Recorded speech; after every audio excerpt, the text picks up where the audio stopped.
I'd like to call to order the Dearborn Public Schools Board of Education meeting for April 13th, 2015. Can we have a roll call, please? Roll call. Trustee Bazzi. Here. Trustee Guido. How come you don't have a microphone? Oh. I'm loud enough.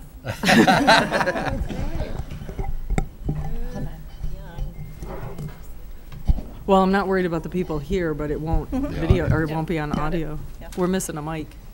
Okay. Here, we'll share. Trustee Lane, here. Yes. Yes. Way ahead of myself. Trustee McDonald. Here.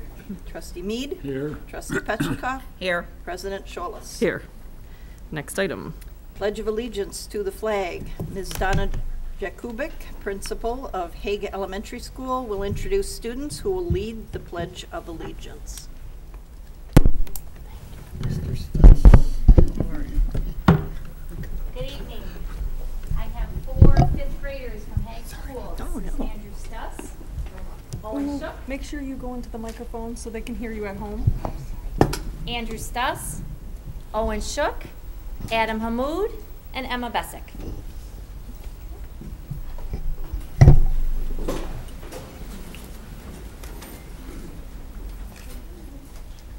I pledge allegiance to the flag of the United States of America and to the republic for which it stands, one nation, under God, indivisible, with liberty and justice for all. You kids could step forward. Owen? Here we go. And thank you very much. Adam?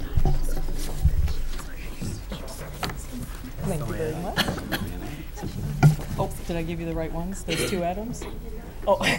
Oh, good eye. Oh. We'll redo it. Thank Thank you. And Emma? Thank you so much for coming. Appreciate you guys being. It's Andrew. Sorry about that. We'll get it fixed and get it. We'll send it with your teacher, okay? Thank you. Thank you, guys. Thank you, everyone.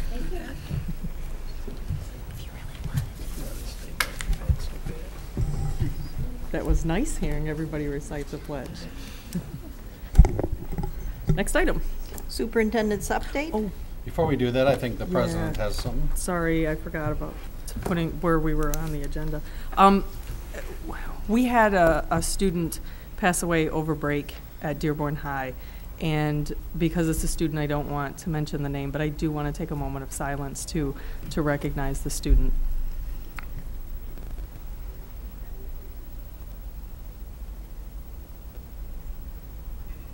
Thank you. Thank you, Madam President. And in terms of agenda items, I have 2. One is 4 retirements of 20 or more years. Fatmi Fawaz, 24 years at Dearborn High. Marilyn Gilliland, 32 years at Fortson. Diana Holan, 29 years at DCMST. And Kevin Hollis, 23 years at Ground. So we congratulate all of them as they move on to their next phase of life. And we do have one added item on your agenda, number 13, which is accepting $337,000 from the steel company so that we can do some filter systems at Salina and Salina Intermediate and do air conditioning of the auditorium in Salina Intermediate. So that is an add-on. We just need to accept the money. And our department, Jeff Burek, has worked very closely with them to make sure that everything we're doing meets our requirements. So we'll keep you appraised on that, but we do need to have you accept that tonight. Non-agenda items, we update on some legislative issues. The electric D-reg, electric choice is being discussed in Lansing. We've saved over $3.7 million by buying electric choice on the market, and they're talking about eliminating that option. And so we are concerned about what that will do to our electric rates. Secondly, school aid, the May 15th revenue estimating conference will give us the final numbers, but right now we're not looking at too much more dollars from the state for next fiscal year. Just hoping they don't take any away. That's right. Election May 5th, don't forget it's a roads election, but it does have impacts on schools as well. So no matter how you want to vote, just go out and vote on May 5th. ESEA, there's been a joint agreement between Republican Lamar Alexander and Senator Patty Murphy, a Democrat, on a reauthorization of ESEA that could finally move the bill. It would maintain annual testing but prohibit the federal government from dictating to states how to reform or turn around low-performing districts, and allow for but not require states to create a teacher evaluation system. It's more positive than negative, and we'll get you more details on that. And finally, I think Mike, I never say his name right, Mike, come on up. I've known him a long time, so I should be able to say his name, but under the lights, he is from GLP Services, and he's here to give a special award. Thanks. Yeah, it's Mike McEvely, and Brian, it happens all the time. Yeah. I have the same problem. No one says my name right. I'm with a company called GLP & Associates. GLP & Associates is the largest provider of retirement services to educators in Michigan. We've been around since 1969, and we do work in over 450 school districts statewide. For the last 22 years, we've been having a Superintendent and Business Officials Appreciation Day, a golf outing, and part of that was the award of a scholarship to a deserving superintendent. And early on, 22 years ago, we used the prior year's Superintendent of the Year as our criteria for awarding this scholarship. And last year, as you know, Brian, as Superintendent of the Year, was our recipient. And the award's really quite simple. It's a $5,000 check that's awarded to Dearborn schools, and it's to be used for the higher education of a student or students in the district. And we leave that to the discretion of the superintendent on how that's divvied up. The only thing that we would ask is you let us know that how that's been awarded so we can put it in our coffers. So with that said, on behalf of Alex Kakovas, our president, and myself, I'd like to award this plaque and a nice check to Brian. Thank you very much. That's Thanks, very Brian. generous.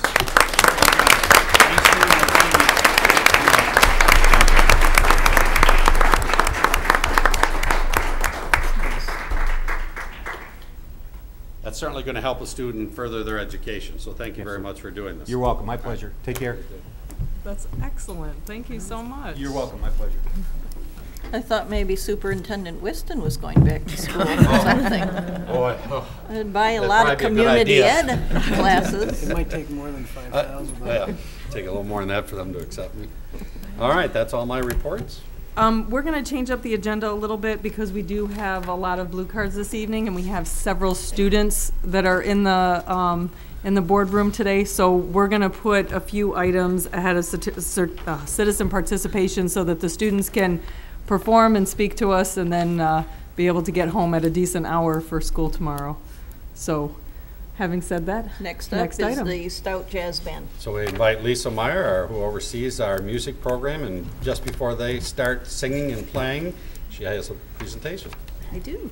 Good evening. Thanks to you and your support of music education in our schools, once again, music has been the mainstay in the halls at Stout Middle School.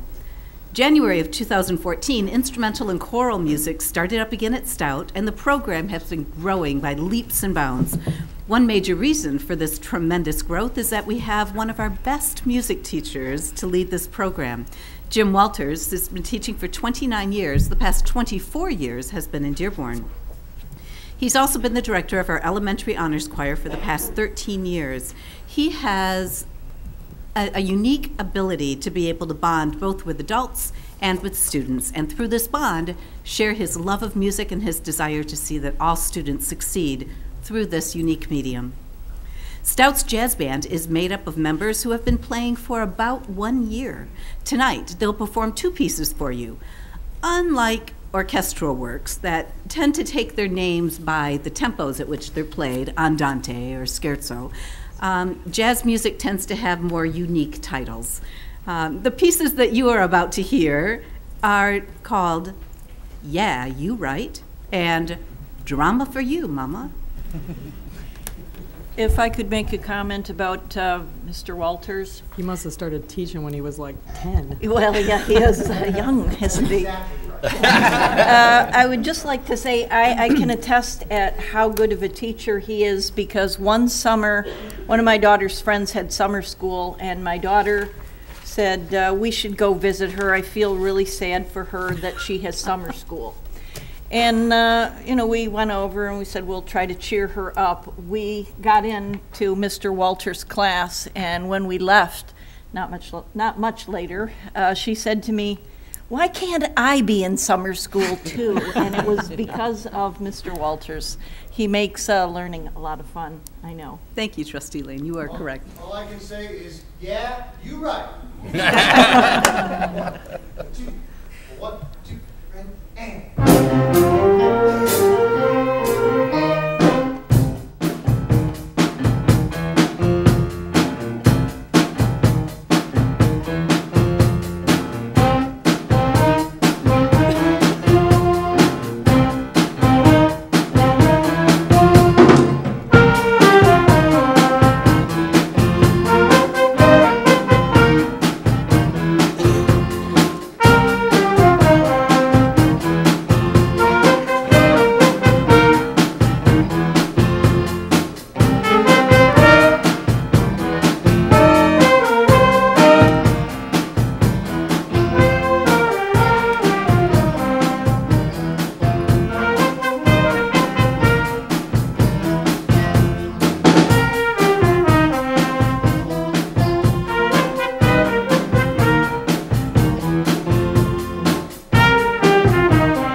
That's incredible that they've only been playing together a year. Can you imagine just 1 year? It's not even a year, it's just And a school year, the right? truth is, they've only been playing a year. Wow. Some of them had music in elementary school, but just 1 year of playing. Jazz band, we've only been together for 6 months, since like November of this year.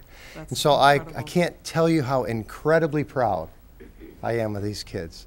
Thank you for bringing music back to Stout and to the other middle schools. I'm so honored to be there. I'm so happy to be there. It's a great place to be. I love it. One thing we did find, I want you to know about.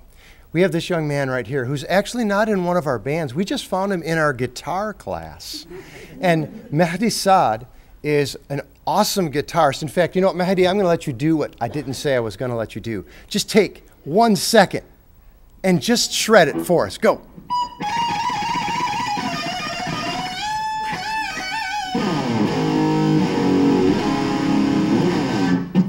Yeah.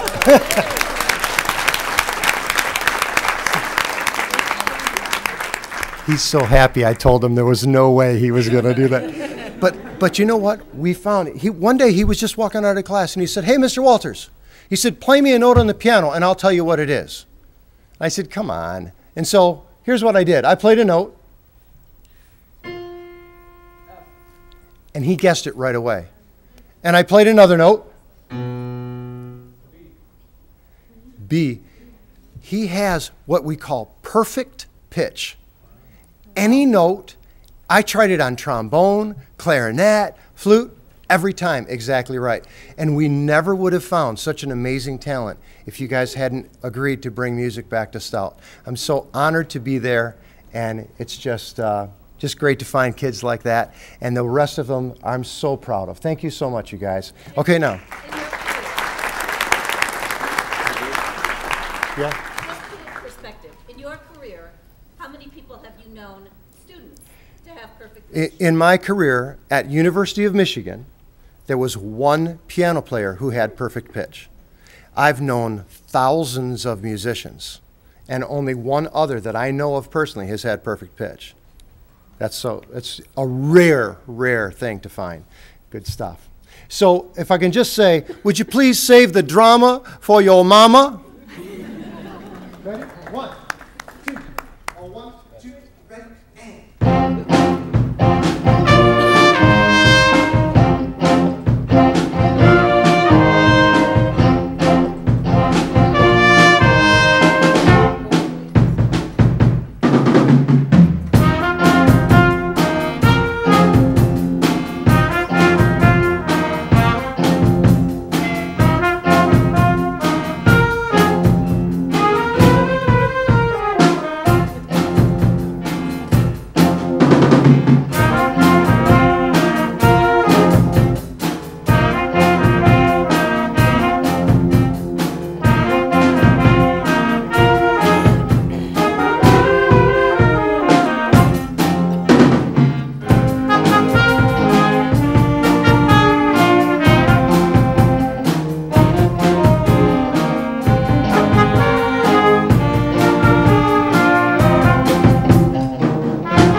really think we should start every board meeting out this way. Well, I agree. The National Association for Music Merchants has sponsored the Best Communities for Music Education Award. This year is in its 16th year, and the program singles out districts across the United States for outstanding efforts by teachers, administrators, parents, students, and community leaders to make music education accessible for all students. Questions are asked concerning funding, graduation requirements, music class preparation, participation, instructional time, facilities, support for the music program, and other factors in the community that affect access to music education for all students. This year, 388 districts across the United States have received this award, and I'm thrilled to let you know that Dearborn, again, is one of those districts. I'm proud to be part of a community that places such value in the arts. Congratulations, Dearborn. You are one of the best communities for music education. President Scholas.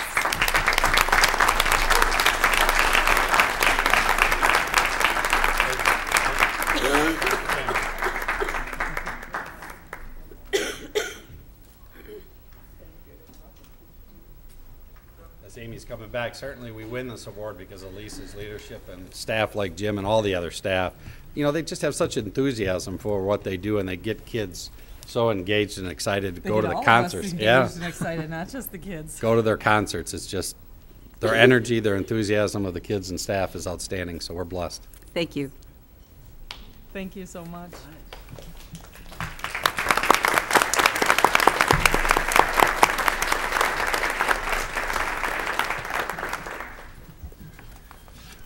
Okay, next item.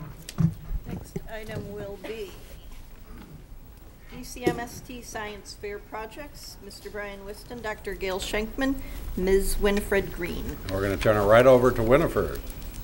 Good evening. Hello, Superintendent Whiston, Board President Scholas, and trustees.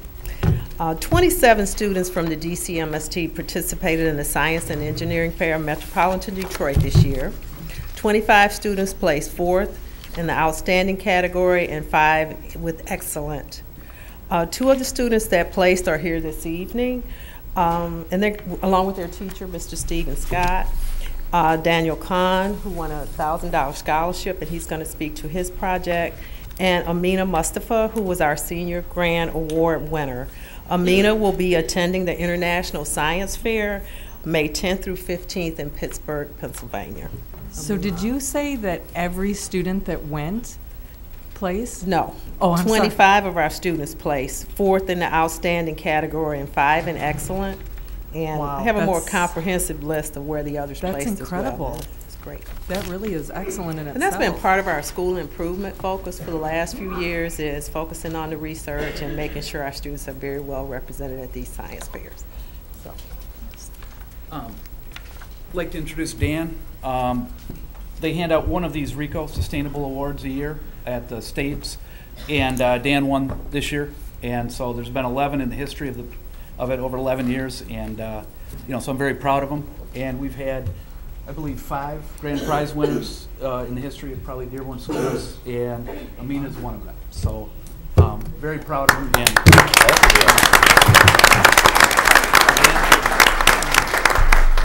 So my project was about bioplastics. I created them using normal convention foods like potatoes, milk, corn. I found the project really interesting and wanted to see if there's a recyclable way to make energy. And so eventually I made it to SCFMD. I did really well there, and from there I went to States.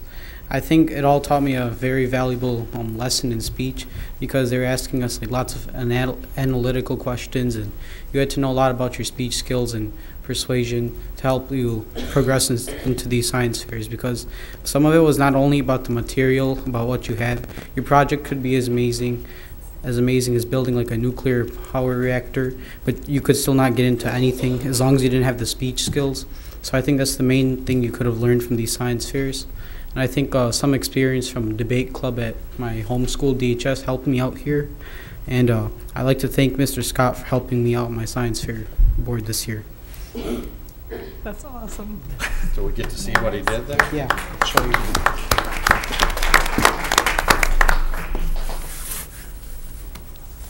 So it's not that you just have to present your findings, you actually have to defend your findings? All right.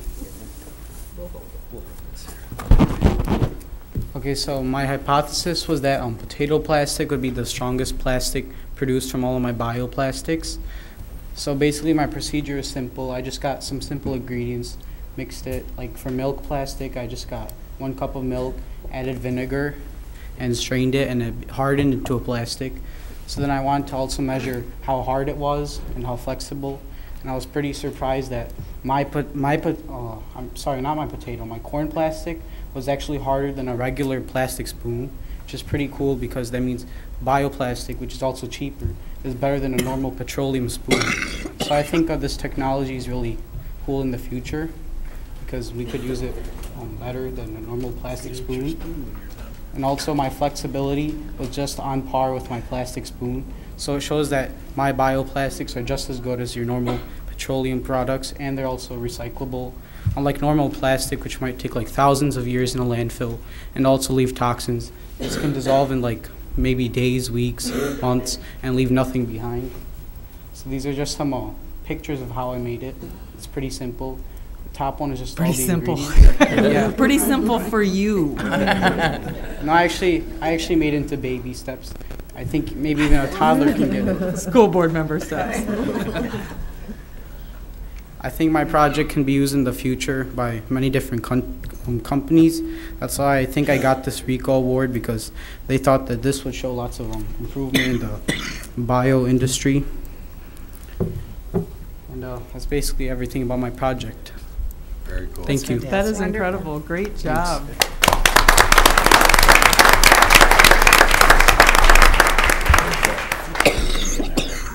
Hi, I'm Amina. I just want to say I'm so excited to share my project with you and my experiences from the Metro Detroit Science Fair.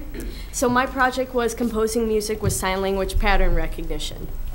And this provides the concept of being able to communicate with any system through sign language, whether it be composing music or translating a message.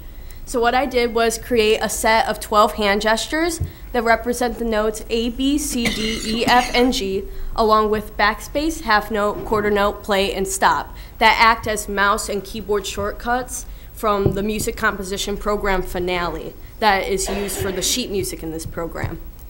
So what you do is present those hand gestures to the camera, and the binary image of the hand gesture is displayed on the right side of the program, which I will show you on my laptop. But from there, the skin foreground is extracted from the live video, and the contour of your hand is compared to the binary templates of each of the hand gestures. Binary meaning the black and white images, where the hand is white and the rest of the image is black, which is why you need a black backdrop and a black sleeve. Any other white noise or interference will be disadvantageous to the program, and it could affect the accuracy of the program recognizing the hand gestures. I also did an accuracy test where you would select the hand gesture that you would like to test, and you perform the hand gesture 20 times in front of the camera, pausing for at least 1 second, because the camera comes at 15 pictures per second, and out of those 15 pictures, a vote is performed over what the gesture may be. And the majority of those votes inputs the command it believes it to be onto the sheet music. So the p-value from the chi-squared two-way test indicates that there's some association between the variables present. And Boy, it has you guys to sure be know how to make us feel really stupid. It's really easy. I need subtitles at the bottom of the screen to... Well, the p-value indicates that there's some association between the variables, this being testing the accuracy of the gestures in relation to one another. So the p-value has to be greater than 5% to be within the range of acceptable deviation.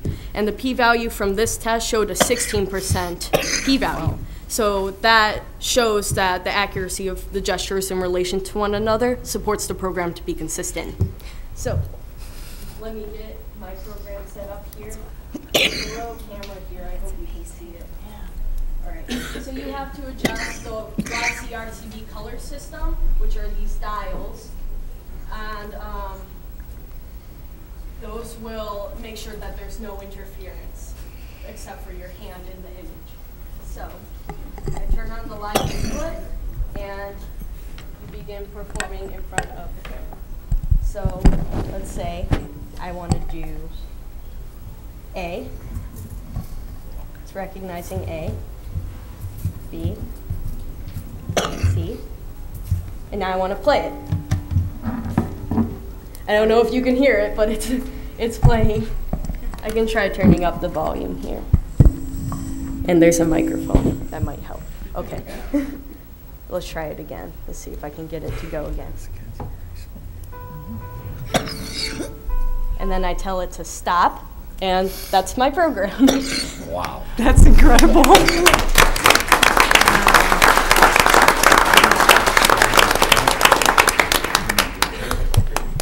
I'm speechless. I see why you guys were winners. That's fantastic. Grand prize winner. Wow. You know, it's not just what you're presenting, it's that you are so passionate, both of them were so passionate about what they're doing, so it's great to see that enthusiasm.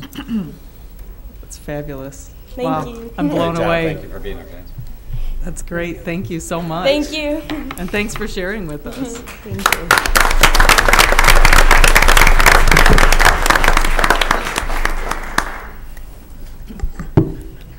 How do you follow that? More accommodations. Yeah, that's right. When students are involved, it's always good. It's always good. Yeah. Commendations. Commendations tonight will be, oops. Go ahead. Oh. We have readers, I think. We have 2 readers. Yep. Lama Ahmed. Good evening. From Edsel Ford High School. So we'll start with Gear Park. Commendations to Gear Park and teacher Ahlam Baidoun for facilitating a blanket collection for Zaman International to assist in their efforts to provide for the needy. Congratulations to Gear Park for holding a friendly penny wars competition between classrooms to benefit the Cipriano family. Students raised $1,834 in the event organized by teacher Elizabeth Chiswick. Oakman Elementary. Commendations to Oakman Elementary students for raising $1,484 to benefit the Cipriano family through a friendly penny wars competition at the school. The event was organized by parent liaison Nadia DeKrug. Nowlin Elementary. Commendations to Nowlin Elementary students who donated $330 to the Take Us to Heart program at the Dearborn Animal Shelter. Students raised the money in a penny war fundraiser in which each class collected pennies for 1 week. Mrs. Nejam's 3rd grade classroom won the contest for collecting the most pennies. The Nowlin students are proud to know that the dollars they raise do make a difference. $50 will help feed all of the shelter cats for 2 weeks, and $25 help provide medicine for a sick kitty or puppy in their care. Snow Elementary. Commendations to Snow students and staff who raised $1,514 for the Leukemia Foundation through their Pennies for Pasta campaign. Special thanks to STAN students taking a new direction, who led the school-wide effort under the leadership of art teacher Joanne Zeckart. William Ford Elementary. Commendations to William Ford Principal Nada Fouani, school psychologist Kristen Race, resource teacher Mervat Sabah, instructional coach Elizabeth Garcia, and classroom teacher Sarah Lacau, who made a presentation at the Spring 2015 School Improvement Conference in Lansing. Their presentation was titled Dearborn Public Schools Multi-Tiered System of Supports, 3 Department Models for Success. Lindbergh Elementary. Commendations to Lindbergh students, families, and staff who raised over $5,400 this year for the American Heart Association through Jump Rope for Heart. Students participated in the event during physical education class throughout the month of February. Kindergartner Maureen Killian was the top fundraiser, raising $275 in donation. Fortson High School. Commendations to the Fortson wrestling team on winning their 4th district championship. They were also recognized as an all-state, all-academic team for their performance this year. Abe Ajami was the runner-up in the state division 1 weight class, 130 pounds. His wrestling record was 45-5 for the season. Congratulations to Coach Abul Hassan and the Fortson boys basketball team for winning the District 16 basketball championship. This is their 2nd win in 3 years. Commendations to the Fortson High School Peer-to-Peer Club for donating $1,000 to First Step of Wayne County, an organization that works with families and individuals who have experienced sexual or domestic violence. The Peer-to-Peer Club raised the funds for the donation during a fashion show called Prom Exposed. First Step will apply the donation toward the cost of a new playground for the families at the residential center. Dearborn High School. Congratulations to Alexander Prosy, a senior at Dearborn High School, who was awarded the $5,000 Harry A. Sisson Memorial Scholarship from the Rotary Club of Dearborn.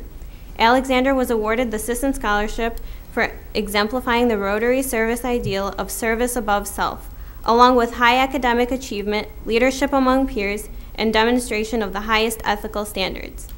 Congratulations to all of the Dearborn High students for the awards they received at the district solo and ensemble musical competition this winter under the direction of Jeffrey Oshnock. 12 students received a superior or first division rating, which qualifies them to compete in the state level solo and ensemble. 17 students received an excellent or second division rating at the district competition. Etzel Ford High School. Commendations to Etzel Ford Athletic Director Robert Pacano, who was named Regional Athletic Director of the Year by the Michigan Interscholastic Athletic Administrators Association. Mr. Pacano was selected in recognition of his dedicated service, leadership, and special contributions to local and regional levels of interscholastic athletic administration. He was honored in March at the annual MIAA conference, in which over 500 athletic directors participate. District. Commendations to Yusuf Musallam, principal at Fortson High School, who was named PTA Educator of the Year by the Dearborn Parent-Teacher Association. We also congratulate Yusuf on completing his PhD in Curriculum and Instruction with a cognate in Public Administration from Wayne State University. Congratulations, Dr. Musallam. Commendations to Carol Tyson, Graphic Specialist for the school district, who was awarded the PTA Distinguished Service Award. The district extends a special thank you to Sergeant Dominic Brazelton from Oakwood Hospital Security and his dog, as well as Morris Cotton, Oakwood's Director of Security. Their work helped ensure the safety of staff and students during a recent event. Thank you. Thank you very much. Thank you so much. Nice job. Madam President, I have one more, so I'd like to ask the Oakland Elementary School staff, principal, any students that are here to come forward. Tonight, we'd like to congratulate Oakland Elementary School for their efforts to increase student reading while away from school, and at the same time earn some extra money for their school. This year, the district has partnered with Mayan, a company that provides anytime, anywhere access to a library of more than 8,000 enhanced digital books with multimedia supports, real-time reporting and assessments, and embedded close reading tools. Between December 19th and January 9th, Mayan held a winter reading extravaganza, and the top 3 schools in the county who read the most books during this time would receive $500. It's my pleasure to announce that Oakman Elementary was the second place winner with more than 5,400 books checked out, more than 4,593 books read, and a total of 612 hours of reading during that time. Congratulations to the students at Oakman for being engaged readers over the winter break. And here to accept the check for Mayan is Oakman School Principal, Mr. Wada, and staff members from his school. Good evening, Superintendent Weston, board members. Thank you for this honor. I was contacted over break. To my surprise, learned about the $500 gift, and I said, anytime, any day. But and I'd like to introduce my interventionist coach, Janine Anoyan, and the top classroom week in and week out on Mayan is Mrs. Elward's class. They really added another dimension of choice and student-led learning for the student, and it's just a wonderful added opportunity for our kids to take control of their own learning and their reading. So we appreciate it. It's already been spent, so thank you for that.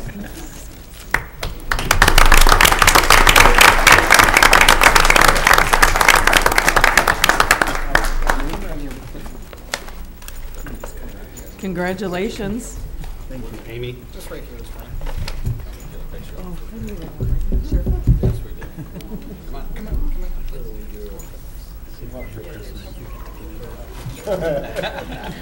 Yeah, that, I'll hold this up.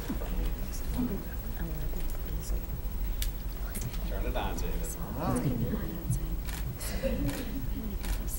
Thank you so much. Good job.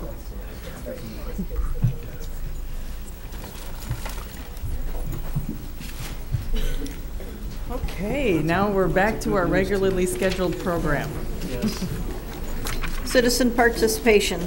Citizens wishing to address the board on agenda and non-agenda items for action who are signed in by 7:10 by submitting a blue card to the secretary may speak at this time. The board may not be in a position to respond to non-agenda items. Therefore, speakers should not anticipate an immediate response to their comments or questions. For the benefit of all concerned, do not mention the names of students or school district employees. Please keep your comments as brief as possible. The board president reserves the right to limit times. We have several blue cards, the first of which, in order that they came to me, is Christy Bishop from Livonia, Michigan, speaking on, wishes to speak to the board about Dearborn Total Communication Program.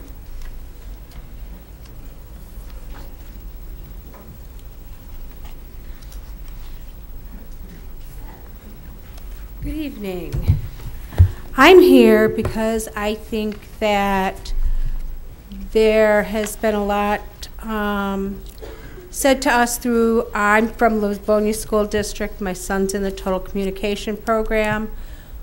We're being told that you as a group have not, you think we're not happy with the Total Communication Program. And I think you need to hear our side of it and our story. And I'd like to start with mine. My son Zachary has been in the Total Communication Program for 4 years. He was not born deaf. He had hearing up until about 3.5 years of age. What he was born into was the foster care system. And he was a part of that system for 6 years. At 2.5 years of age, we had his hearing checked. Everything was fine. But he was seeing a neurologist and in therapy for behavior. They thought he might be autistic. He was tested and was put in the special ed program for speech and language delays. In the process of that, we then took him to have his hearing checked again, almost a year to the day later. He now has moderate hearing loss in both ears. Through special education, he was able to start speaking, but was still in diapers, was ripping a room apart at the drop of a hat, had no way of telling us what was going on. When it was brought to our attention that because of the hearing loss, he could then go oral or total communication. We chose the total communication route because Zachary's doctor told us that Zach had a type of hearing loss that can be progressive. There could become a day where Zach's not going to hear anything. So we joined Dearborn Schools. We loved the program. Zach has done nothing but thrive. Within a couple weeks of being under Christine Carter, Zach was potty trained. He had a language. He had structure in his life. Let me tell you, the structure part of it changed our family life. Zach had been in therapy for 3 years. In 3 years' time, that the therapy hadn't done anything for us. Christine Carter changed this child's life. Excuse me, I get emotional about this. She changed our lives. Because of the program at Dearborn, we put some of these things into play at home. Our home life changed. Now we had a child that was communicating with us, who had some speech but was learning to sign, and he wasn't ripping a room apart at the drop of a hat. And if you've never experienced a young child that is so angry, you have no idea the strength that these kids have. When I say he ripped a room apart, there was nothing left of that room. Now we have a little boy that's happy. He has friends. He can sign. He can speak. But he's possibly going to lose all of that. And I think you really need to give some thought to what a wonderful program this is. At least I'm speaking from the elementary level. The teachers communicate with one another. They have our kids' best interests at heart. I'm very afraid of what's going to happen to Zach if this program goes away. Today I had Zach out of school, and I'm emotional, so please bear with me. He had his 6-month checkup with the audiologist. And Zach's hearing 6 months ago was borderline moderate to severe. Today, I was told that Zach's hearing loss is in the severe category. So his hearing loss is getting worse, as we feared. Now we go from seeing an audiologist and an ENT to have his hearing monitored every 6 months to every 2 months. This program has helped my son beyond words. I will give anything and do anything to help this district keep this program for my son. Please, please, please give it some thought. Thank you.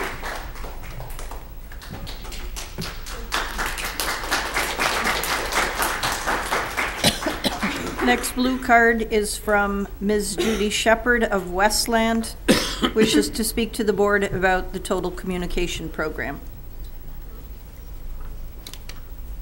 Will you say the name again, please? I missed it. Judy Shepard.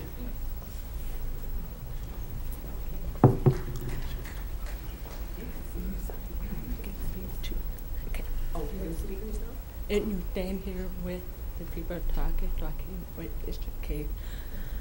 Okay, my name's Judy Shepard, and I'm a mother and dad, and my son's dad, and he's 3. He's a math beaver, first year in school. He was so happy about the school a lot. And I grew up whole school all my life. It's so much hard for me because I need the school because I can't do information both ASL and speech. That program is wonderful for me. While I would not put my son to only open school, I know my life was so hard. I would never be happy at school, but I can't blame my parents. My parents wonderful to me. They, my parents, I can talk, I can't hear everything. Now, my son, I decided to put him ASL because it will help him in lot writing because they use ASL with the speech. Same time will help him a lot. So I'm trying to think the school because there's nowhere else other school. The teacher is not the good area for the kid.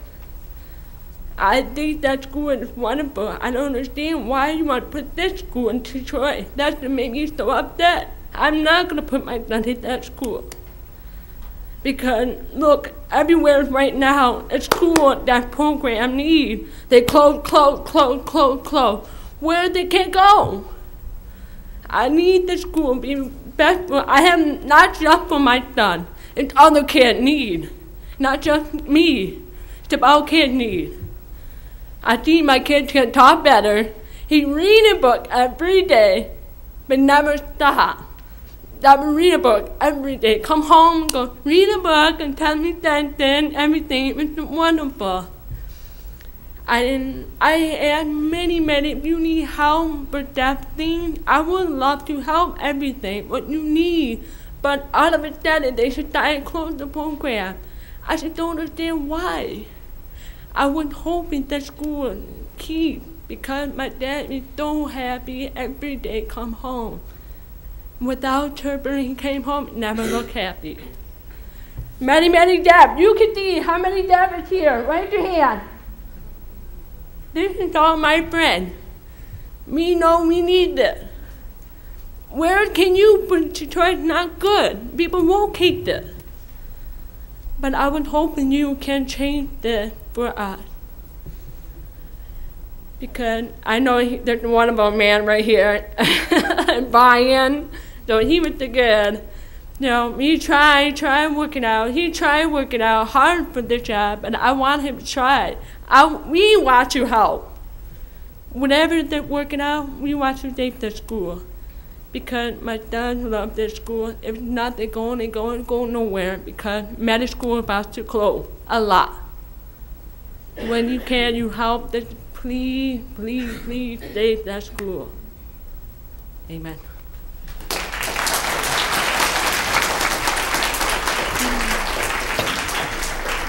Next blue card from Ms. Nicole Fano of Dearborn.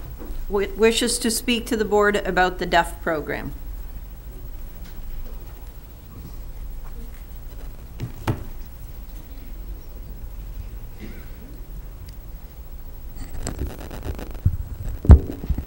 Hello, my name is Nicole Fano. I'm an aide in the special ed program. I've been here for over 5 years, and I've had experience with many different children during that 5 years, from preschool to 5th grade. I have seen many students develop, starting out in preschool with no language, nothing. They have no ability to sign, to understand ASL, what the words mean, that there is such a thing as language, and then they start to develop. And when they're done with 5th grade, I'm just amazed at how far they've come. And it will be a shame if we close the program. I mean, I just feel like this is my family. I have seen these children go through so much to get through this program, and to go on to middle school, and to high school, and to college. There are 1 and 2 students that I've seen that are going to college at Gallaudet, becoming teachers, lawyers. It's amazing. This is Dearborn Schools. This is how you help kids. This is what happens. We're so proud of all the work that has been done here, but we need to keep it going for many more years. Thank you.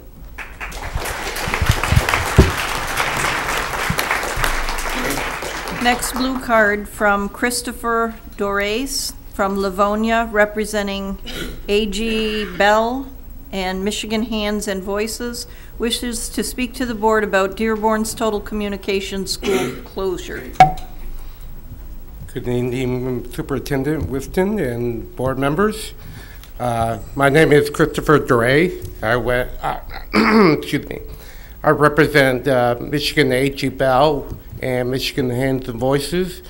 We are an organization that support and help parent students who are deaf and hard of hearing. Both organizations oppose the closure of the Dearborn Total Communication Program. And we feel that under IDEA law, the individuals with Students with Disabilities Education Act, and free appropriate public education, and the least restrictive environment for kids, that a program like Dearborn Total Communication Program is essential for students to achieve their highest potential in life by being able to assimilate with other students that have similar losses and can actually help each other achieve their dreams, therefore. So, as you can see, I'm also hearing impaired. I grew up in Detroit. I currently reside in Livonia in Wayne County. I went to the Detroit Day School for the Deaf for approximately a year. Of course, we know that program is now closed. My son, Sawyer, who's 4 years old right now, also has a hearing loss. And we are considering programs for him when he grows up.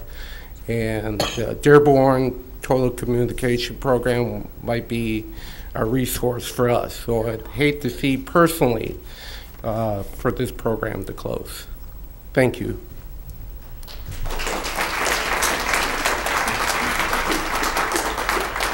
Blue card next is from Janelle Frost from Troy, Michigan.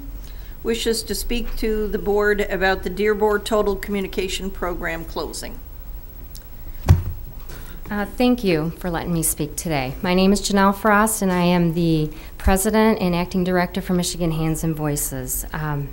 We are a group that are parent-driven, but parent and professional collaborative group that is dedicated to support families of children who are deaf and hard of hearing, and the professionals who work with these children, regardless of their mode of communication. I come here today with a heavy heart. Since the closure of the program and the announcement, many parents have been calling our organization and many others that we work with. My heart goes out to them. I am a parent of a child who's deaf and hard of hearing, as well as a professional that's worked in the field in the last 7 years. To see a program like this go away just makes me sad. I asked my son today if his program, would close and he'd have to go to his home school, what would he think of that? And as a 13-year-old boy, I just saw his face go white. Because what that means to these children is that they may have to go to their home district and be the only one in that classroom who may speak a different language. The only one that they may be able to communicate with is that interpreter. And I want you to think about that as being that child in a classroom, and the only one that they can directly communicate through an interpreter. And what kind of social life or mental stability is that for a child growing up? This provides some peer-to-peer contact with other children similar to them, or like my son said, I love being in a school with kids like me, that he can talk to at recess, that he can talk to on the playground, and they get it. When they're out on the playground, they have somebody else that understands if they say, "What did you say?" Because if you're not deaf or hard of hearing, you don't understand that process and how hard that is for a child. And to have someone else that's similar to them that they can communicate with and they can feel comfortable with. And not only that, have peers or teachers that they can communicate the information directly is something that I don't know if any of us, unless we were deaf or hard of hearing, could truly understand how that would feel. Because they don't have the opportunity some of these children have not the opportunity to learn how to speak English or to communicate orally, and that's their only means. So I really do come here in hopes that you will reconsider and think about some of these implications and why these parents are so passionate. It not only affects their children in the schools, but it affects their home life, like you heard the first speaker. This is a big decision because it deals with language and communication needs. And under IDA 2004, it talks a lot about what it means for the deaf and hard of hearing. And we do have some publication that as Michigan Hands and Voices we'd like to hand out at one point to different districts around regarding the specifics on how children who are deaf and hard of hearing learn and what least restrictive environment means to them. And it's due to the difference because of communication being the main source of their learning, and that's what's being affected. I thank you for your time.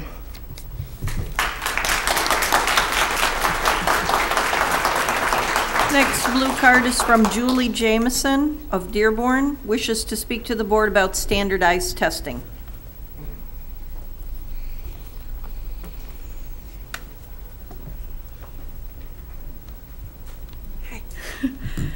Good evening, school board members and Superintendent Whiston. I'd like to congratulate you on your new appointment in Lansing. I do wish you all the best. My name is Julie Jameson, and I teach 8th grade language arts at Bryant Middle School. I have 2 children who attend Howard Elementary, and I choose to make my home in the city of Dearborn. As such, I am a triple stakeholder in this school district. And as a result, I'm here tonight to address my growing concern with the amount of standardized testing being used in Dearborn Public Schools. In my 8th grade classroom, by the end of this school year, 16 instructional days will have been lost to standardized testing. 16 days, more than 3 weeks, where no instruction will take place. 16 days where no discussions will be held. Over 3 weeks where my students will do nothing but come in, sit down and take a test from the beginning of class until the end. 16 days. With 16 days put back in my instructional calendar, I could teach a second novel. I could assign 3 more articles of the week with all the analysis that goes with them. I could model and assign another argumentative paper. I could do so much with 16 extra days. My students could do so much with 16 extra days. Those 16 days only include the days where every single one of my students sat down and took a test. Those 16 days do not include the 2 days I lost to M-STEP practice, the 1 day that half of my students were pulled randomly to take that NAEP test, or the 6 weeks of WIDA testing that disrupted my 4th hour every few days. It also does not take into account the time lost to make up tests that 16 days of testing inevitably necessitates. As a veteran teacher with 15 years experience in the classroom, I can say with absolute certainty that 16 instructional days lost to testing is not the best use of my already precious time with my students. As a parent of a 2nd grader and a kindergartner, I am both horrified and alarmed at the amount of testing that my daughters will face as they matriculate through Dearborn Public Schools. I purchased my home specifically so that my children would attend Howard Elementary, and I love everything about it, from the principal, to the teachers, to the PTA, to the child care provider who runs the kids club there. But I am seriously considering sending my children to private school in the near future in order to spare them this onslaught of testing. I want their time at school to be spent learning and not just taking standardized test after standardized test. Finally, as a taxpayer, I have a very real concern with the way my tax dollars are being spent in Dearborn. Standardized testing is expensive, and 16 days of it constitutes an amount of money I can't even fathom. There are better ways for that money to be spent, ways that have a direct impact on student achievement. After finishing a mini lesson on nonviolent resistance in my classroom, my students encouraged me to emulate Henry David Thoreau and stage my own act of civil disobedience by withholding my taxes. But instead, they're 8th graders, they're very idealistic. Instead, I urge you to be prudent with the way you choose to spend the tax revenue paid by the hardworking citizens of the city of Dearborn. I urge you to ask yourself if 16 days of standardized testing is the best way to put that money to work for our students. Mr. Whiston, when you go to Lansing to start your new job in this fall, I hope you keep in mind the impact these tests have on our teachers, students, parents, and taxpayers. You will have the ability to stop this madness and allow our teachers to teach and our children to learn. It's too late for my 8th graders this year. They can't get back those 16 days, but you can make it right for next year. Thank you.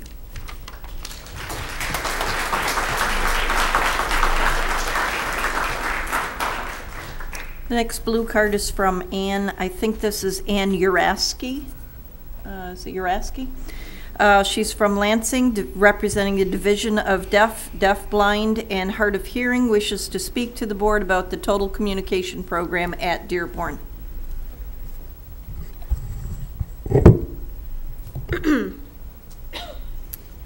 I've already given out copies of this so you can read my remarks, but just to save time, I just want to go ahead and sum up what I wanted to say. Superintendent Whiston and members of the Dearborn School Board, good evening. My name is Ann Uraski. I was recently appointed the new division director for the Michigan Division on Deaf, Blind, and Hard of Hearing. We call it the DOD-DBHH. We are under the Michigan Department of Civil Rights. Today, together, we're here today to focus on the rights of 1 million deaf citizens who are deaf, blind, or hard of hearing. Our mission and my role here today is to confirm that every person has the right to equal and effective communication. And important, especially in this situation, but also it's important to recognize the right of each student to have equal educational opportunities and also that depend on their rights to equal effective communication here in the schools.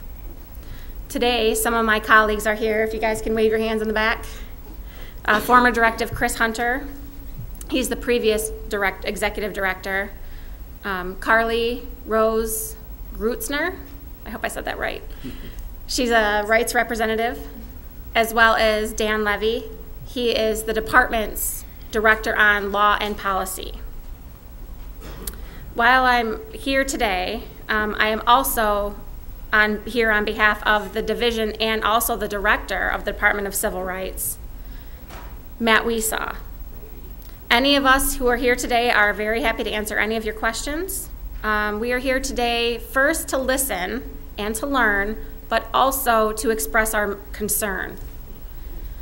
We're here because this meeting allows opportunity for parents, concerned citizens, community members, and also because we want to be able to hear from you as the board, and obviously as school leaders.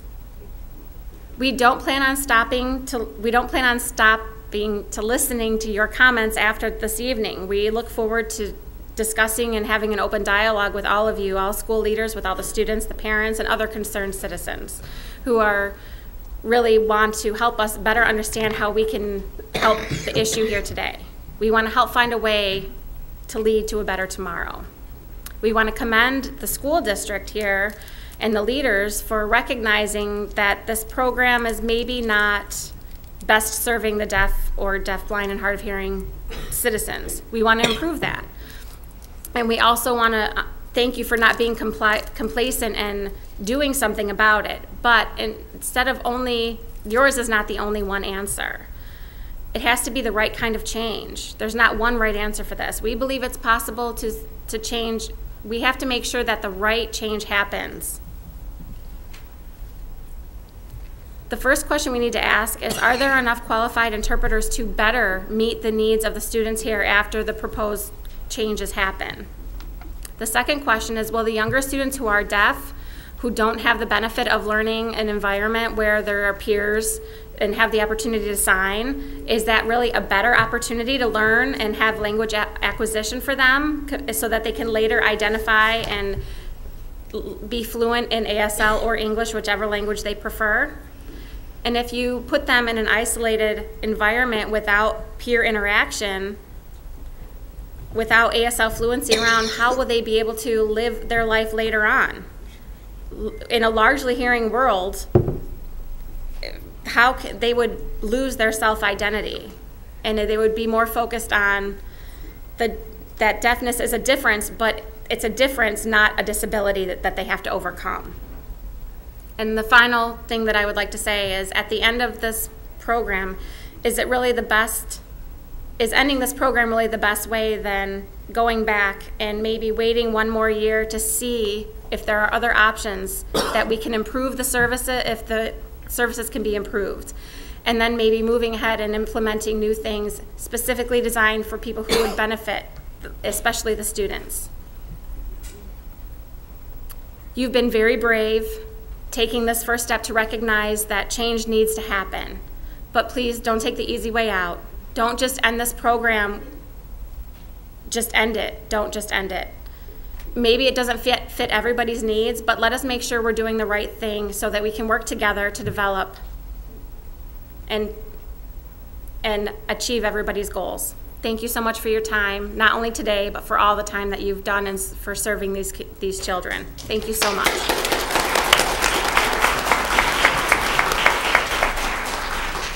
The next blue card does not wish to speak, but it's from Mr. Daniel Spear, from Dearborn Heights. He wishes to say to the board that he would like to keep the deaf and hard of hearing special education to stay in Dearborn Public Schools.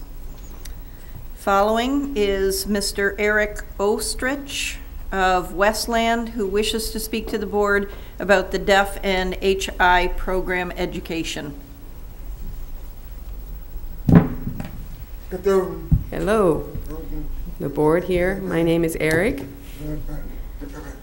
And, okay, I attended Dearborn High School for 7 years here. And I heard that the program was going to close, and I want to back up to my childhood. When I was born hearing. What happened when I was 7 months old or 8 months old, I think I became deaf. Meningitis. My parents didn't know what to do. They didn't know. They were just like beside themselves. Oh, they had a deaf boy now, a deaf baby. What are we going to do? How are we going to communicate? How? Through sign language? What are we going to do? That's what they had to do. So the parents, they wanted to know, what are we going to, how to communicate where are we going to get the education when he grows up? What are we going to do? So they asked, they thought about an oral program for kindergarten, and they said, no, that wasn't going to work. So my parents refused to go back and forth from their home, back and forth to go in this with the normal children for myself. They didn't want to send me to an institution so they could go back and forth, to the deaf school. And so they thought they needed a total communication here with this program here.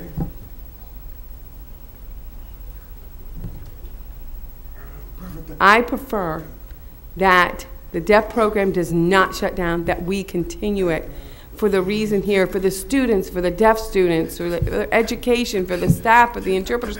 I can see that 30 years ago, they're still here. Some of them are still here. Some of them are still supporting him.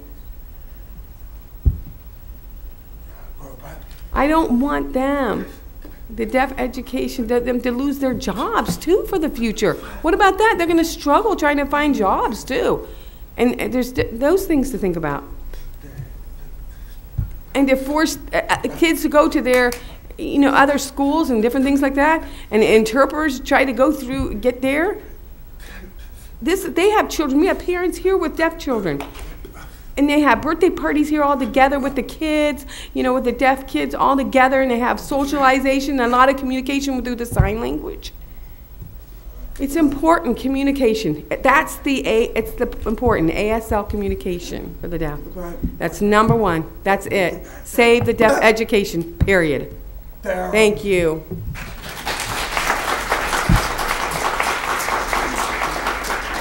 Blue card next is from Ronald Wolf of Southgate. He wishes to speak to the board about how important education about deaf programs.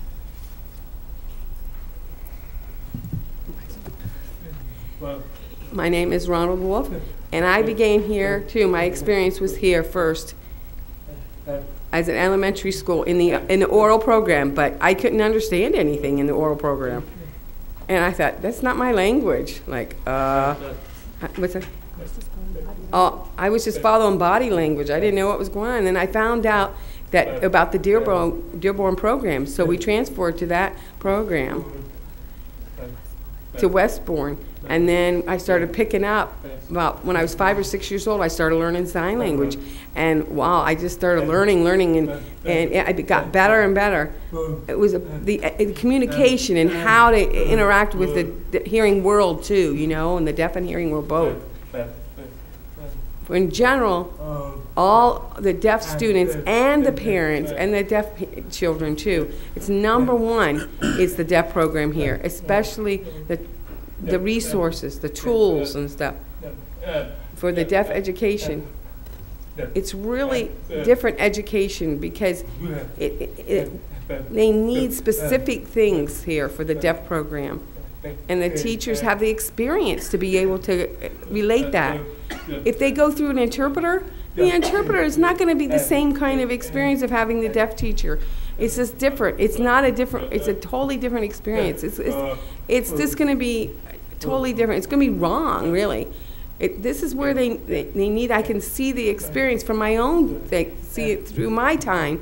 All the deaf, if they're not in a program like this, they're going to be in a hearing school through an interpreter, trying to work with an interpreter. And how are they going to be able to be writing back and forth with their friends because they don't know sign language, and they're going to be writing back and forth, and they're going to be feeling sad, They need this program here because the experience of what it is, it's tough. It's going to be tough. How are they going to live through the world? They're going to graduate. They need to live through the world. So it's not a friendly world out there. So it's really they're going to be discriminated against even at a young age because they can't write as well or something. Like they need this program for that. Hopefully you see my point. In the deaf program, it leads the deaf to help them to dream for their future, here, and if they were in a hearing situation, it wouldn't be that. Here they have that opportunity to dream for their future. So I'm a father, and I have children, and I noticed that if the program closes here, what am I going to do? I'm going to put them in another school and with an interpreter, and you know, it's going to be hearing, you know, so I don't want them to be ignored. You know, they're not going to know exactly all that translation and all that sort of thing as far as an interpreter. Interpreter has that responsibility to try to translate that information. It's not going to be possible for my children, and the interpreters have to be certified to be able to do this sort of thing, to be able to interpret. They have to be qualified. So they need to know that there's a deaf culture, and that there's a way how to communicate with the deaf to fit in. The hearing and the deaf teachers are different. You know what I mean? The hearing teacher, you know, they'll be teaching different things, but the deaf teacher is going to be able to know how to fit them, to know how to know what works for them. You know, there's a lot of different things that you have to fit with deaf children. You know, you got to have all those tools. My father, I know, we don't know what I would do as a father. I don't know what I was going to do if we shut down the program. I may have to go to the deaf-blind, you know, school, the Michigan School for the Deaf, you know, and then leave him there, and then for the whole week, and then not see him for the weekend, you know, and then I have to come back, and I only have 3 days with my children, you know. What do the parents feel? How are the parents going to feel like that, sending their children off like that? I know parents will not like that. They're sending their children off to stay in the dorm, and then they go and they can't go and visit them, because they're blocked. They can't go and visit them. They can't communicate with their, you know, family, you know, and stuff like that. You know, just think about that point. If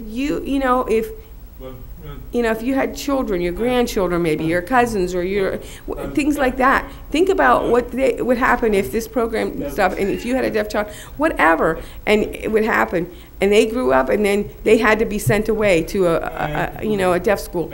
You know, just think about it. Imagine how you would feel. What would your life be like? I feel that my deaf children, you know, are special. They're special, yes. I want to help them to be able to socialize with hearing too, but they need to have their friends too. And the children in the future, you know, if they have a dream, I want them to have an opportunity too. I want to see them socialize with hearing and deaf, you know, not just to be alone, just by themselves, but I want them to be able to socialize with both, you know.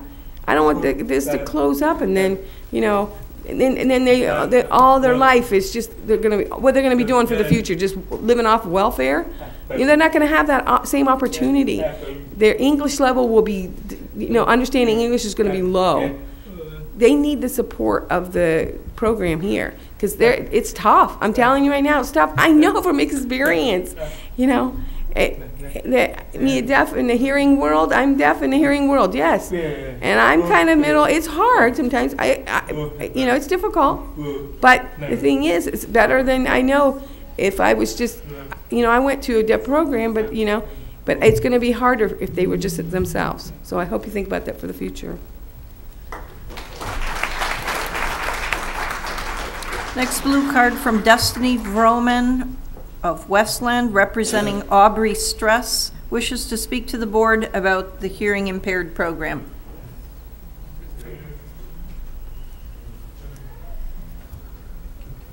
This is the last one. Because they had to be 7:10. Yeah, 7:10. Hello, my name is Destiny Vroman, and my daughter is Aubrey. The Dearborn Total Communication Program has been an absolute blessing to us.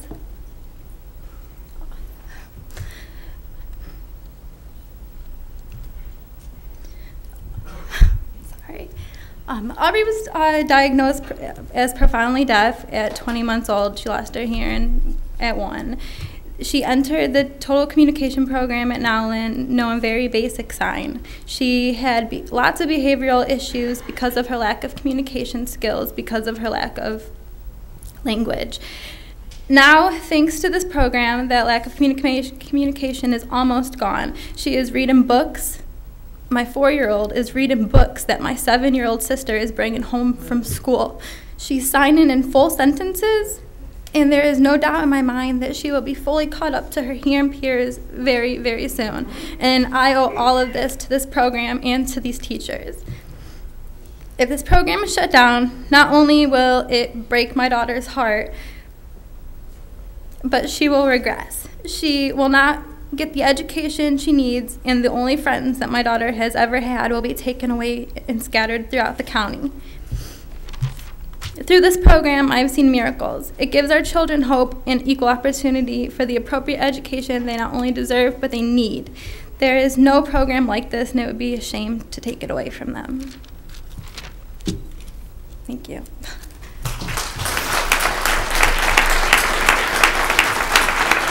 Next blue card is from Stephen Laura of Canton, wishes to speak to the board about the total communication program at Nolan Elementary.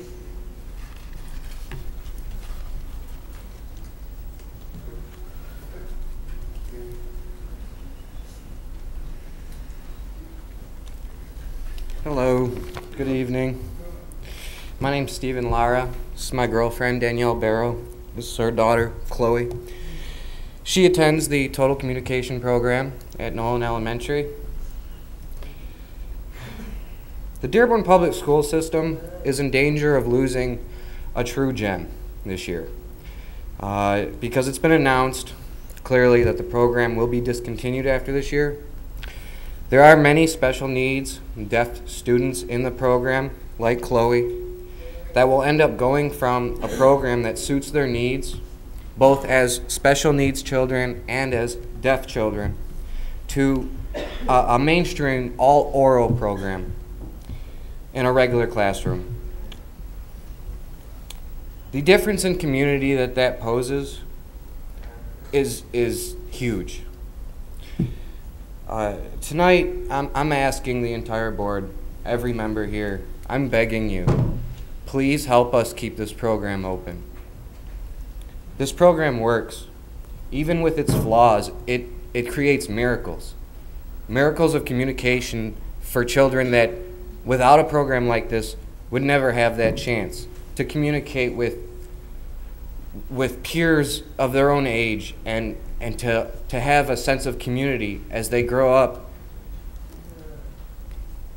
in their school. And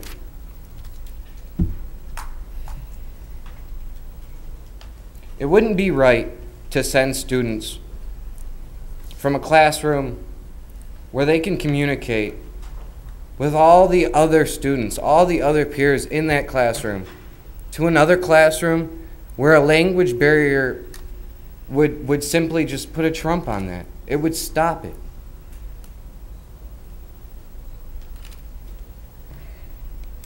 I don't understand why it's even being considered to close such a great program like this. I do understand that there are flaws in the program. I've been working with Brian Whiston, along with other parents and staff members, to find these problems, these flaws in this program, and to work on them, to find solutions for them. I think that's huge. In a matter of, I think it was 2 weeks, we had a committee together with parents, staff members, and administration to work on this program. I've never heard of that happening anywhere else. Maybe I just don't know about it, but I've got to imagine that doesn't always happen. The community, the deaf community, is huge. It is powerful. To keep this program in Dearborn, it would only benefit the Dearborn public school system. This is something that Dearborn Public Schools, this program is something that Dearborn Public Schools should be boasting about. It should be teaching other school districts about. It should be a model for other school districts. This program should be a model. It's working now, as flawed as it is. It's creating miracles, miracles of communication and community, education, even with the flaws that it has. So let's keep it open. Let's work together to make it better, and let's make it bigger. Thank you.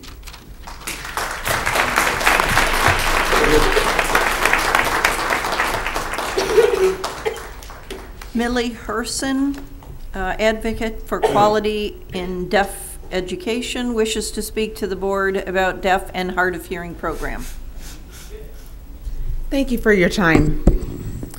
The last speaker just said that there was flaws within the program. I don't believe that there's flaws. I believe it's a lack of understanding. I am a 30-year administrator in Wayne County. To close this program would be a total detriment to the children that many of you probably truly know not much about. Deaf education starts at birth. I am of the understanding that the program is being closed because of a difference of philosophy. We see it this way and they see it that way. You cannot teach a deaf child English if they do not have language. Language begins at birth.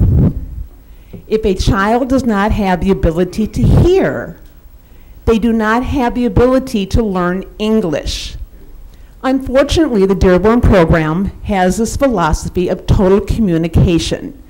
Total communication means we are going to sign and speak at the exact same time.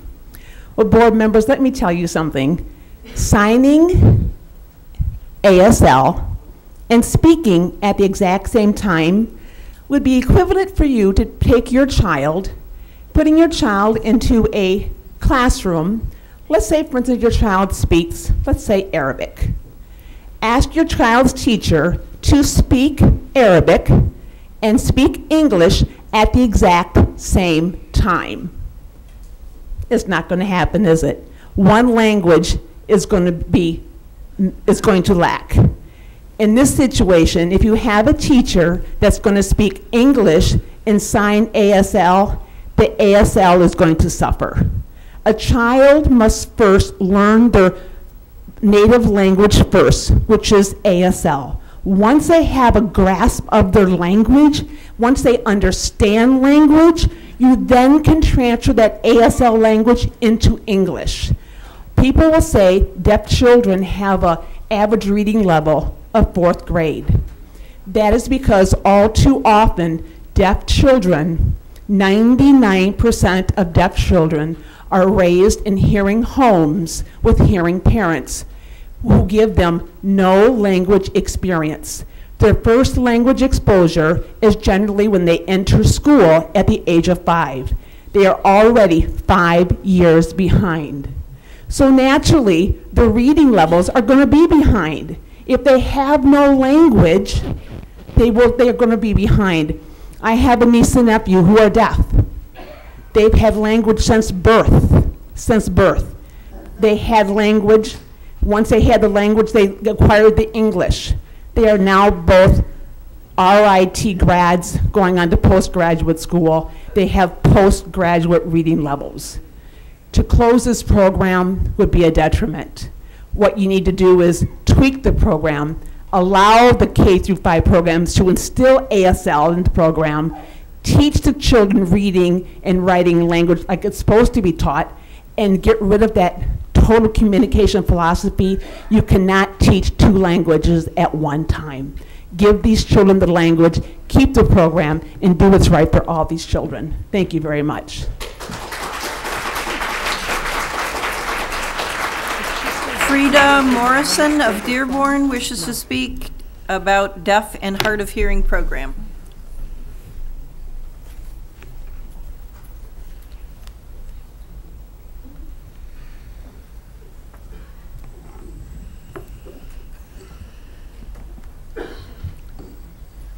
Hello. I'm from the deaf community. I'm also an alumni of Dearborn Schools. I grew up here. And I want to explain about my background. I'm from a deaf family, 4th generation. My brothers and sisters are from this school, all deaf. And the students in the total communication program, during the day, I know the philosophy from way back, there was no total communication. It was just oral. There was no sign program. And I survived because of my parents. And they gave me the language that I needed. And I learned to navigate the program. And then I transferred to the Michigan School for the Deaf. And I learned so much. They made me who I am, my deaf identity, how I speak for myself. They taught me a lot, what I could not get from the other school. And then I got married. I had 3 deaf sons. And I live in Oakland County. And I got a job as a teacher's aide at the Deaf and Hard of Hearing program there. I worked my way through. I saw what was going on. And I took the training. I went to Gallaudet University for ASL/English bilingual education. It was a new philosophy when I went and got trained, and I saw how it works, and I internalized it. And I thought, that's the way to go. This is how education for our deaf children needs to be. That's the best way, because you sign and you teach them to read and write English, and they go back and forth between the 2 languages. That's deaf education. And we're not familiar with it.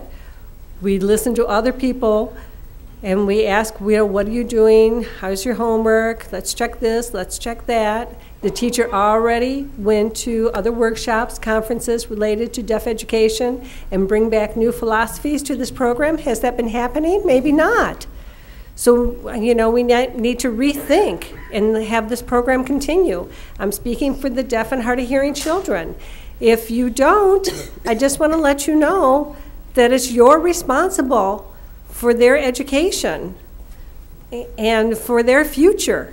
So please, please consider keeping this program open and adjusting the philosophy of education too. Thank you very much.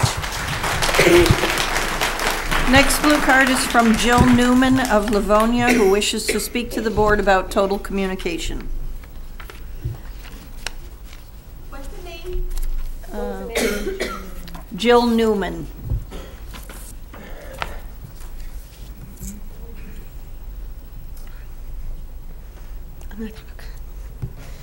Hi, my name is Jill. I'm actually from Oklahoma. I moved here a few years ago from Oklahoma. I was born deaf.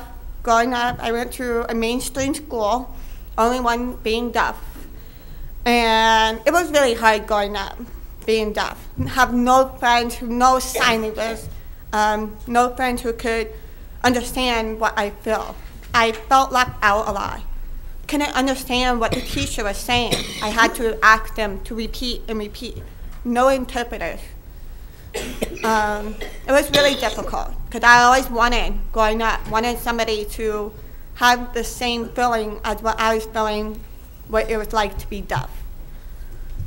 Being deaf is hard. I mean, it's not an easy life for us. We have to work twice as hard than hearing because we have to learn a lot. We have to learn different ways.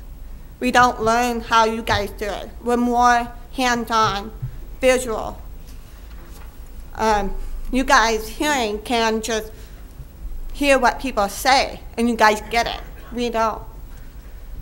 I mean, if it wasn't for my parents who only did basic, I mean, it would probably help me with basic, but I didn't do very well with English until I got to Michigan. I became more involved with the deaf community, and my English has grown so much because I got to be more involved with the deaf community. And before that, my English wasn't so great. I couldn't talk like I could right now. And I have so many friends, and especially I have a godson. He's 3 years old, and seeing him go to a total communication program is amazing. Because he's like at a 5.5-year-old level right now because he can read. Just like today, I put out some sight words for him, 3 years old. I point out one word and he told me what the word is. I'm like, he remembers. His memory is so good. If you teach them everything at a young age, they learn a lot. But if you take away their deaf community program, everything, it will crash. It's not going to be the same like before. It'll be devastating for the kids. And at a young age, it's very important for them to learn with the total communication. They get both, signing and speaking. It helps them learn. If you sign, then they learn how to speak. They learn how to do more, and they get more involved with the hearing people, too. Hearing kids may want to get involved with the deaf community and learn what the kids doing, and they learn how to socialize. Growing up, I wasn't very socialized. I was always nervous talking to hearing people because of what I would say. Am I going to say something wrong? Am I going to ask them to repeat over and over? It's always thoughts in my head. I never enjoyed it. Until I got into the deaf community, I felt more relaxed. I enjoyed both worlds.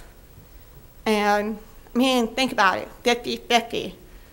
It's not fair if you throw out the deaf communication. It should be 50-50. I mean, deaf people want to learn what hearing should learn what deaf people want to do. Learn how to communicate.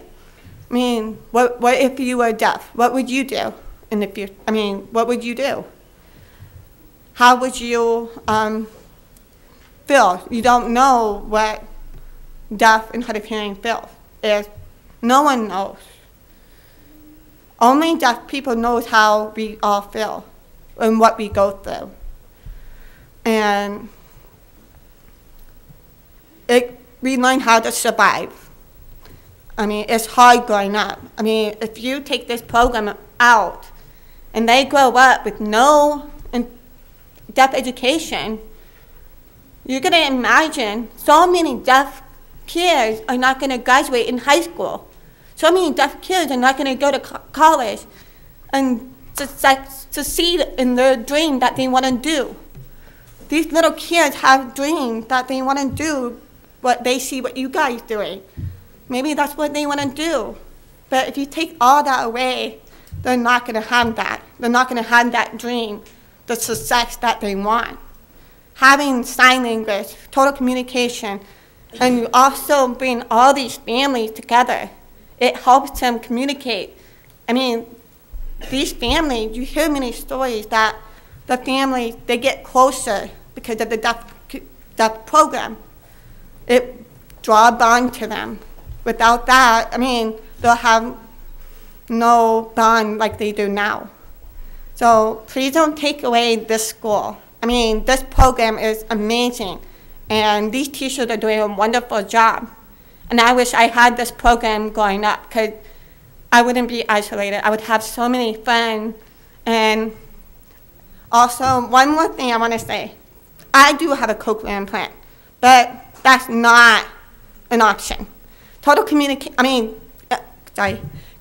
implant is not an answer to implant your child with that. I got it when I was 14. It was my choice. Children who don't have that choice and they got a cochlear implant that's not their choice. I mean, they don't want the implant in the future. They will try to find ways to get rid of it. I mean, yeah, I speak and hear well, but it's not an option. Signing is an option. Hearing aid is an option, not cochlear implant. I mean, yeah, parents may want to do what's best for their kids, but cochlear implant is not an option. This is a hearing world, and they should have total communication for signing and hearing aids and total communication, speaking. So, thank you.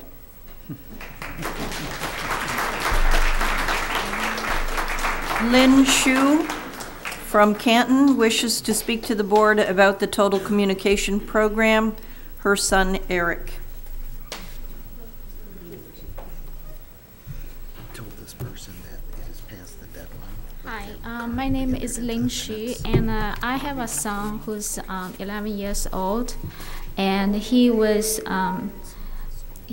born diagnosed at birth hard hearing and severe hard hearing, and we had no history, family history. So we were not totally no experience of that. So we started him with the oral program. And he started like 4 or 5 years. After 4 or 5 years, the teacher, the school basically find that, and also we agreed that it was not working. So they returned him back to his home school district, and there he stayed for about a year during the time. So I wrote letter, I sent fax, and also we talked to his audiologist and started connecting, try to get into total communication. So then we basically made an effort to went into the total communication program, and he started this program. Before he started program, he couldn't do anything. He has no communication. He had lots of programming. He would not even eat lunch. He wouldn't drink water at school, and no communication, zero. And then at that point, we were wondering if he, as a parent, we were wondering if he ever gonna do anything, like not even like could imagine he could read or, and then he started this program. And then after this program, everything started for him. He basically, now, today, he not only can read, he can write, he also could do, he's good at math, and he also plays very good piano. And also he can talk to me. And he used the sign language because it's everything. He started with the sign language and also started with the excellent teachers in this program. Start with Mary Ann DeVos, Christine Carter, and now Dara Edgington. We really appreciate this program, and if the program closed, we were just gonna devastated. We don't know where he can go. Thank you for consideration. If you can.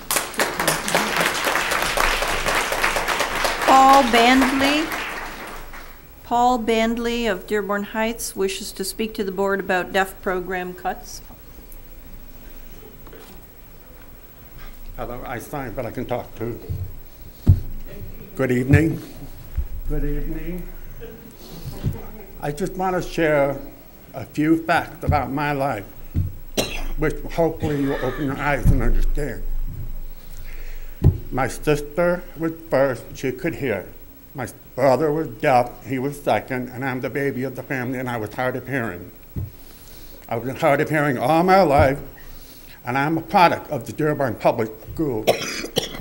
Now, I remember my parents arguing in the car because the social worker said that all I would be good enough for is pushing a broom because I could not hear or speak.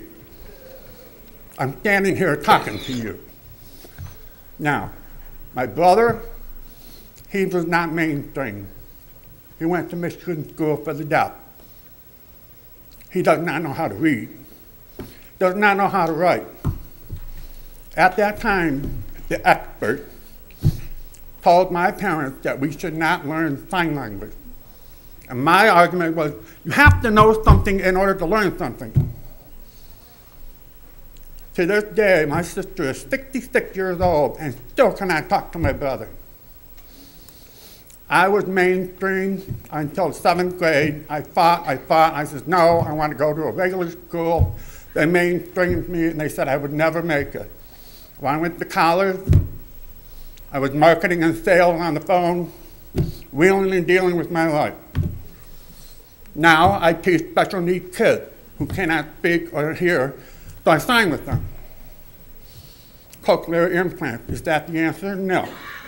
I know people who have cochlear implants. They hear stuff but don't speak. Others, they hear and they do speak. Good for them. That's not the answer. Communication is the answer. Learning one language and building on that makes a difference. Now, my boys were little. We had a neighbor boy who moved in, and he was deaf. Being deaf was not unusual for my children because they talked to Uncle Danny. Now, Jimmy was deaf, and his grandparents kept asking me, what school did you go to? I said, Dearborn Public School. I tried to push him. Come on, come here. This was the best. And oh, if I could thank all my teachers, I would do it right now. Thanks for the interpreting. But Jimmy went to Trenton, which was an oral-based deaf program. Very limited friends, very limited speaking, very limited on everything. Forcing someone to speak when they can't hear and they know they sound funny clams them up. But they're able to say something and feel something and share it with something. You guys really need to sit down and make the right choice.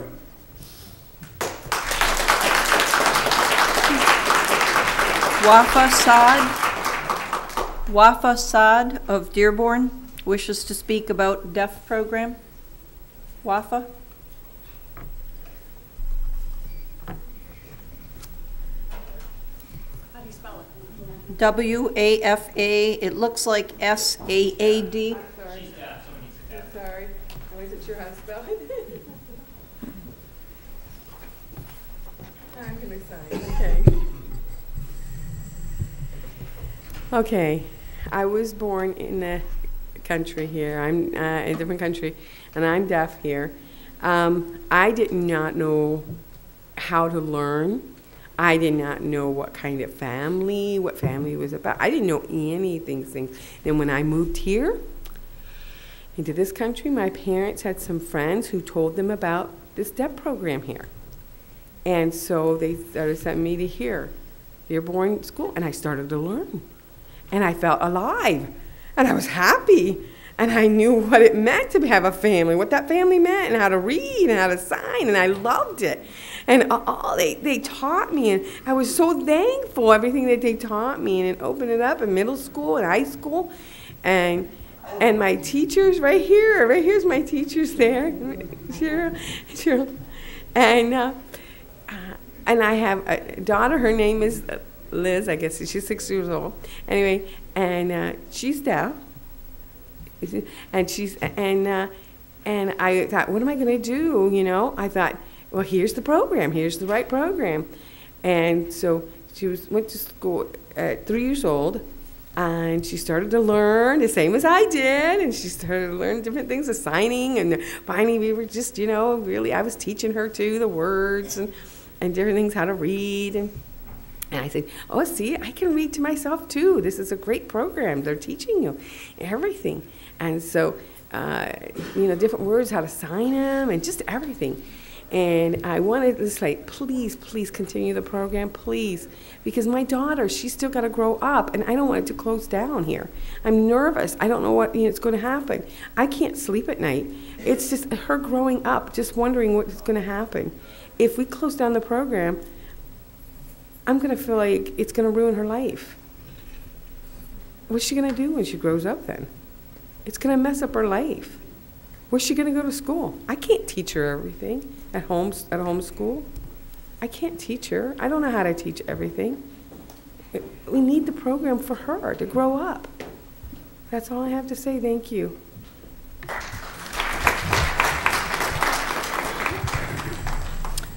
We had several blue cards that came in the last half an hour, and we've devoted about an hour and a half of our meeting to this, so we will read the names into the record, but that was the last speaker that we'll hear tonight. 2 blue cards remain. Karen Wizinski of Brighton wanted to talk to the board about the possible closure of the total communication program, and Lori Schilling of Taylor wish to speak about the deaf program? Yep, sorry. Okay, next item. Approval of minutes. Approval of minutes of the following Dearborn Board of Education meetings. Regular P12 meeting, March 9th, 2015, Board Report 14, 113. Executive session closed personnel, March 9th, 2015, Board Report 14, 114. And finally, special meeting open study session, March 30th, 2015, Board Report 14, 115. Recommended action, make any necessary corrections, move approval of these minutes. I'll move. Support. Any discussion or corrections? Any objection? Hearing none, please attach a unanimous affirmative vote. Next item. Recognition and acknowledgments, acknowledgement of donations. Yes, we do have 4 donations. Donation of $1,000 has been offered to Maples Elementary School by the foundation to be used for connecting students to technology in their technology program. A donation of $1,500 has been offered to Henry Ford Collegiate Academy by the Dearborn Education Foundation to be used for random acts of kindness conference registration for some students. A donation of $987 has been offered to McDonald Elementary School by the Dearborn Education Foundation to be used for educational backpacks. And a donation of $820 has been offered to Woodworth Middle School by the Dearborn Education Foundation to be used for a PA system. Thank you to the foundation. And no other. Special reports. Top schools, Mr. Brian Whiston, Dr. Gail Schenkman, Dr. Jill Chokol, Ms. Shannon Peterson. And I know we had several schools that might have had to leave, so if they did, we'll bring them back at another meeting because we do want to honor these schools. So Dr. Chokol and Shannon Peterson will come up and make a presentation. Good evening. It gives us great pleasure to confirm the Bridge Magazine's announcement of the top-ranked schools for 2015.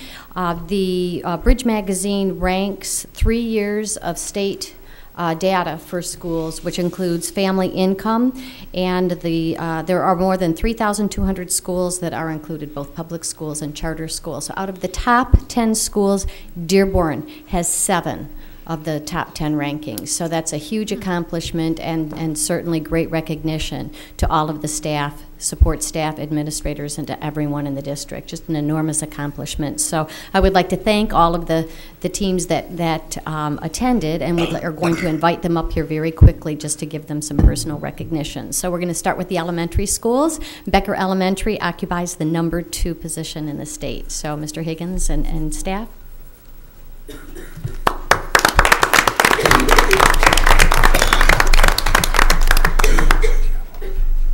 Thank you very much. I did have about 10 here. About 8 of them had to leave, but I'm happy to still have a few of my staff still. And we Thank appreciate you very much. that you stuck it out. It's quite an honor and a privilege to be here tonight and representing Iris Becker. I simply just represent Becker and what an incredible staff and community we have. And when we talk about the successes that we've had there, I think our successes really stem from the commitment and the collaboration and the communication that we have at Becker with our staff and parents and students and our community.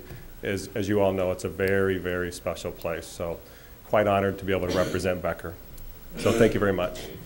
I'd like to interject something. Without Mr. Higgins' leadership, guidance, and support, none of this would have been possible. Thank you. Thank you.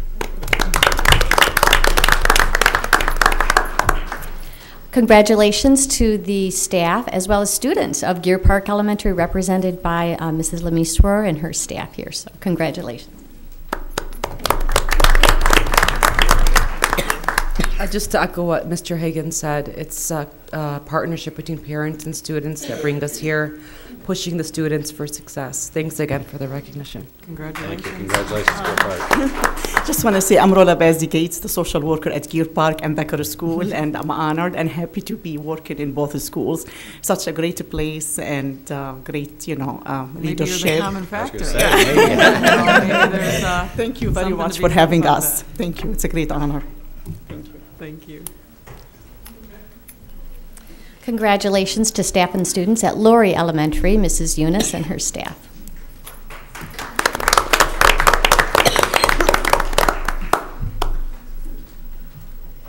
Since she's walking up here, we'll also say Lori Middle School was also on the top list. Double whammy. Good evening, President Scholas. How'd I do? Scholas. Mr. Whiston and respected members of the board. I'd like to introduce a few teachers that stayed here today. Amanda Wetland and Naveen Sharara, and our assistant principal, Mr. Asali, and our other assistant principal for elementary, Mrs. Reek, who couldn't be here tonight. We have a great support staff. I'm very lucky to have such amazing support at Lori School. It is a very large building, and with their support and dedication, we really could not bridge the gap like we do. And I'm very blessed with the amazing staff members that I have. So they're just going to come up and say a few words. Okay, good evening. I'm Amanda Wetland. I'm the bilingual kindergarten teacher. Throughout our K through 8 building, we've been focusing on implementing many reading, writing, and mathematical strategies that we can utilize under our students' educational career. Having a building that is comprised of kindergarten through 8th grade, and many of our students are able to build upon their learning strategies throughout their kindergarten through 8th grade career. We are able to have a common academic language across the building with the ability to have the kindergarten through 8th grade. This is Naveen. Hi. At Lori, we are fortunate enough to have staff meetings and PD that are all learning-based and can be applied directly through classroom instruction. Additionally, through our school improvement plan, we have been able to make modifications where we encourage challenges. We continue to grow with a positive building culture to meet the needs of all of our students. We just wanted to highlight, too, that we've had a lot of success on being able to identify our bottom 30%, and I was fortunate enough this past semester to be under the guidance of Mrs. Rima Yunus as I was doing my administrative internship and being able to work directly with the parents at the bottom 30 and inviting them in for weekly meetings. And I think that's helped bridge the gap, having our parents be directly involved with our students. And it's just been a really positive and enlightening experience. Thank you. Thank you again. We had a lot more prepared.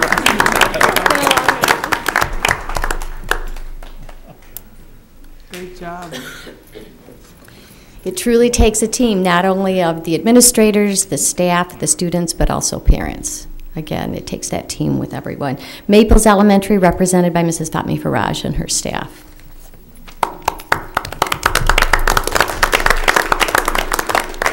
They might have to leave. They have done an amazing job at Maples, but obviously they worked very hard. They had to go home to bed. Well, so. we'll make sure to bring them back because it is rather late this evening already. For secondary, along with Lori Middle School, we have Henry Ford Early College, and I believe Mr. Majid Fadlallah is here. Yep, and some staff members.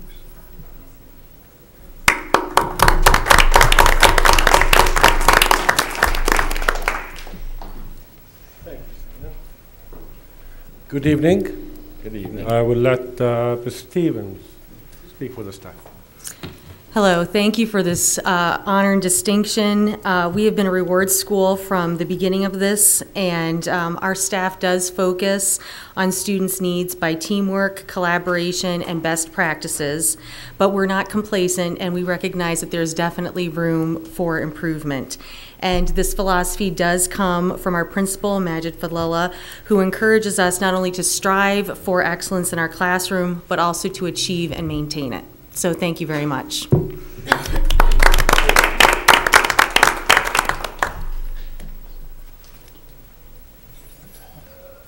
Lastly, we have Woodworth Middle School, Principal Mrs. Mesa Malibazi, and Dr. Jalul is here. Good evening, everyone. Thank you. I'd like to introduce Dr. Mona Jalul, our bilingual resource teacher. Also, she is one of our 3 SIP chairs. Just a huge thank you to the Woodworth staff. It's a partnership. We have an extremely aggressive professional development plan. We also have an extremely aggressive parent involvement plan. And none of that means anything without the high expectations, the dedication and commitment of our staff, and of course of our students as well. Thank you very much. Good evening. Of course, it takes the the commitment of an exceptional leader that we find in Ms. Ali. It's under her leadership and the staff development that she provides to our staff that everyone is committed to excellence. And I would like to note that despite the increase in our ELL population, our ELL students continue to show growth. So I'm very proud to be a member of the Woodworth family, which I have joined, since 1993. And I would like to congratulate all the other schools who got recognized this evening. Thank you. Thank you. If I just may very quickly, obviously all these schools, no matter what ranking system is out there, our schools do very well in them. And it's because of the partnership between administration, the staff, and all the parents and the students, and their commitment to trying new things and their commitment to constantly looking at doing things better. So certainly congratulations to this board for having so many schools recognized in the various ranking systems, and congratulations to all of our staff and parents. Yes, big kudos. Some great schools we have. Lots of good things going on. Next item. Special consideration of an action. One more special report. Summer school. We're trying to get through this. This is just a quick update. Summer school, yep. Elementary, middle. Just to tell us what's going to be going on for summer school. At the elementary level, the ASAP program, the Accelerated School Achievement Program for English learners, will be offered at McCullough Eunice. The focus is on language development, reading comprehension, and writing in the content areas. 19 other elementary schools will also be offering programs that will be language-based as well as offer problem-solving and writing. About 1,300 students will be attending the additional schools. The dates will be staggered from anywhere from the end of July all the way on up through the end of the August, and school does not start until September. There will be a fee-based program offered at Lindbergh Elementary, a summer enrichment camp, as there was last summer, and that'll serve probably 30 to 50 students. Thank you. Question? Jill. I recall last year we had, at a televised board meeting, suggestions by Dr. Schenkman, I think it was, who gave them, for student success and learning to continue over during the summer. So hopefully if someone is not going to do that at the May or June meeting, at least it's being given out to the parents to encourage them to keep learning on track over the summer. Yeah, we'll provide a handout for the public as well as through the elementary schools. There's also an electronic reader program, Mayan, which will be offered to all of the students throughout the summer, so that will be available to every family. The program was piloted in several schools this year, and there was a brief board presentation. We are very happy that we're providing it to all of the others. On the education channel and on the website, because I know before spring break I received something about Mayan, but I briefly remember seeing the name Mayan. Right. So it's a good idea. We'll do that. Probably wasn't communicated well enough for me. The other component that we're also offering would be training for teachers, so that teachers can then train parents on how to access it, how to log on, how to use it, how to help their children select titles, because the students being able to choose the selections that they want to read greatly adds to their motivation. And also to support that, libraries at all of the elementary schools that are not undergoing construction or a lot of moving, they'll be open at least one half day a week, and many of the schools will be open 2 half days a week. So that will continue to assist in the summer reading as well as helping families access Mayan throughout the summer. Trustee Vetlichkoff? The summer school programs that we're going to be running, are these the ones that include the invitation of students who are designated by their selected classes that Yes. that they need extra? Right. Okay. Thank you. The English learner, the ASAP program at McCullough Eunice, that's about approximately 360 students. Those would be learners who are learning English as a second language, so that is that particular population, but the other 19 programs would be students who need to work on their reading and math skills. Okay. Thank you. For middle school, summer school, again, we'll have site-based programs. So every middle school will be running summer school. They'll have a week in June where they attend with the teachers, learn the ins and outs of the online portion. They will have online from June 22nd to July 31st, and then they come back for a week with the staff. Also, the media centers are open during the online portion, Tuesday, Wednesday, and Thursday. And that's not just for the students going to summer school. Any student can go to their middle school, check out a book, get on the computer. And in response to the question about summer learning, the middle schools actually all have summer learning expectations that rolled out last year, and we are continuing it this year and contemplating maybe a high school 10th grade component. So, and then of course the high school summer school is at Fortson this year. Excellent. Thanks for the update. Next item. Okay. Action items. Special consideration of an action item. Are there any agenda items on this agenda which board members of the superintendent wish to discuss and vote on separately? If there are, we will exclude these from the motion below. I don't believe any that require roll call. See any.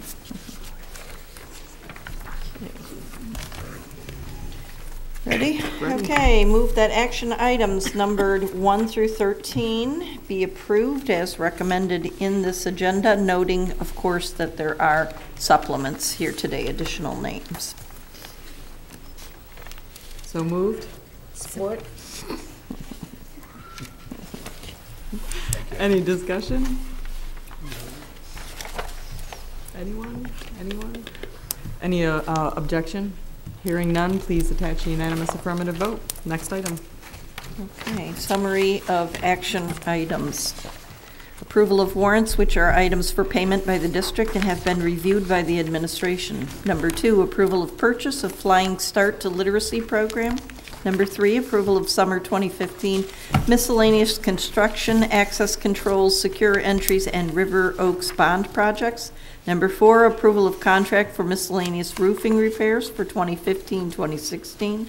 Number 5, approval of miscellaneous glazing repairs contract for 2015-2016. 6, approval of electrical work at Dearborn High to replace the student parking lot lighting. 7, approval of contract changes. 8 through 10, approval of non-instructional and instructional personnel items for P12. Number 11, approval of financial statement. Number 12, approval of donation. And I might note that last time I was suggesting that perhaps we could put the summary on the screen maybe at the next meeting so that people wouldn't have to just listen to me, they could see it as well. We can do that, and we added that item 13 on the Salina Intermediate. Oh, yes, I'm sorry, that is also on there. That one is Salina Air Filtration Project Agreement. Yep. Thank you. Are you trying to detract attention away from yourself? Yes. Next item. Discussion item, appears that we have none, correct? Correct. Acknowledgement of correspondence. We have something at our place from the city. Yeah, I'll update you on that one, because it's from me. Oh. Next item. Board of Education business, board member committee and organization reports. I don't think we had any committee meetings. Next item. Board member commentary. What you'll find seated at your desk in the communication is it's once again that time of year where we have, as City Beautiful Commissioner, and I'm back chairing the school committee again, lucky me, we will be doing our alternate programs and cleanup parades, and they will be starting in April, actually. The alternate programs are a little bit different, and actually we're trying to encourage the students at the elementary level to do something very similar to what our DCMST student did in doing a science fair type programs that highlight reducing, reusing, and recycling philosophies and environmentally friendly concepts. And we're trying to get all of the schools to participate in these types of programs when they are not having as an alternative to a cleanup parade, or when they're in an off year of a cleanup parade, so that they can also have an educational experience that collaborates between the city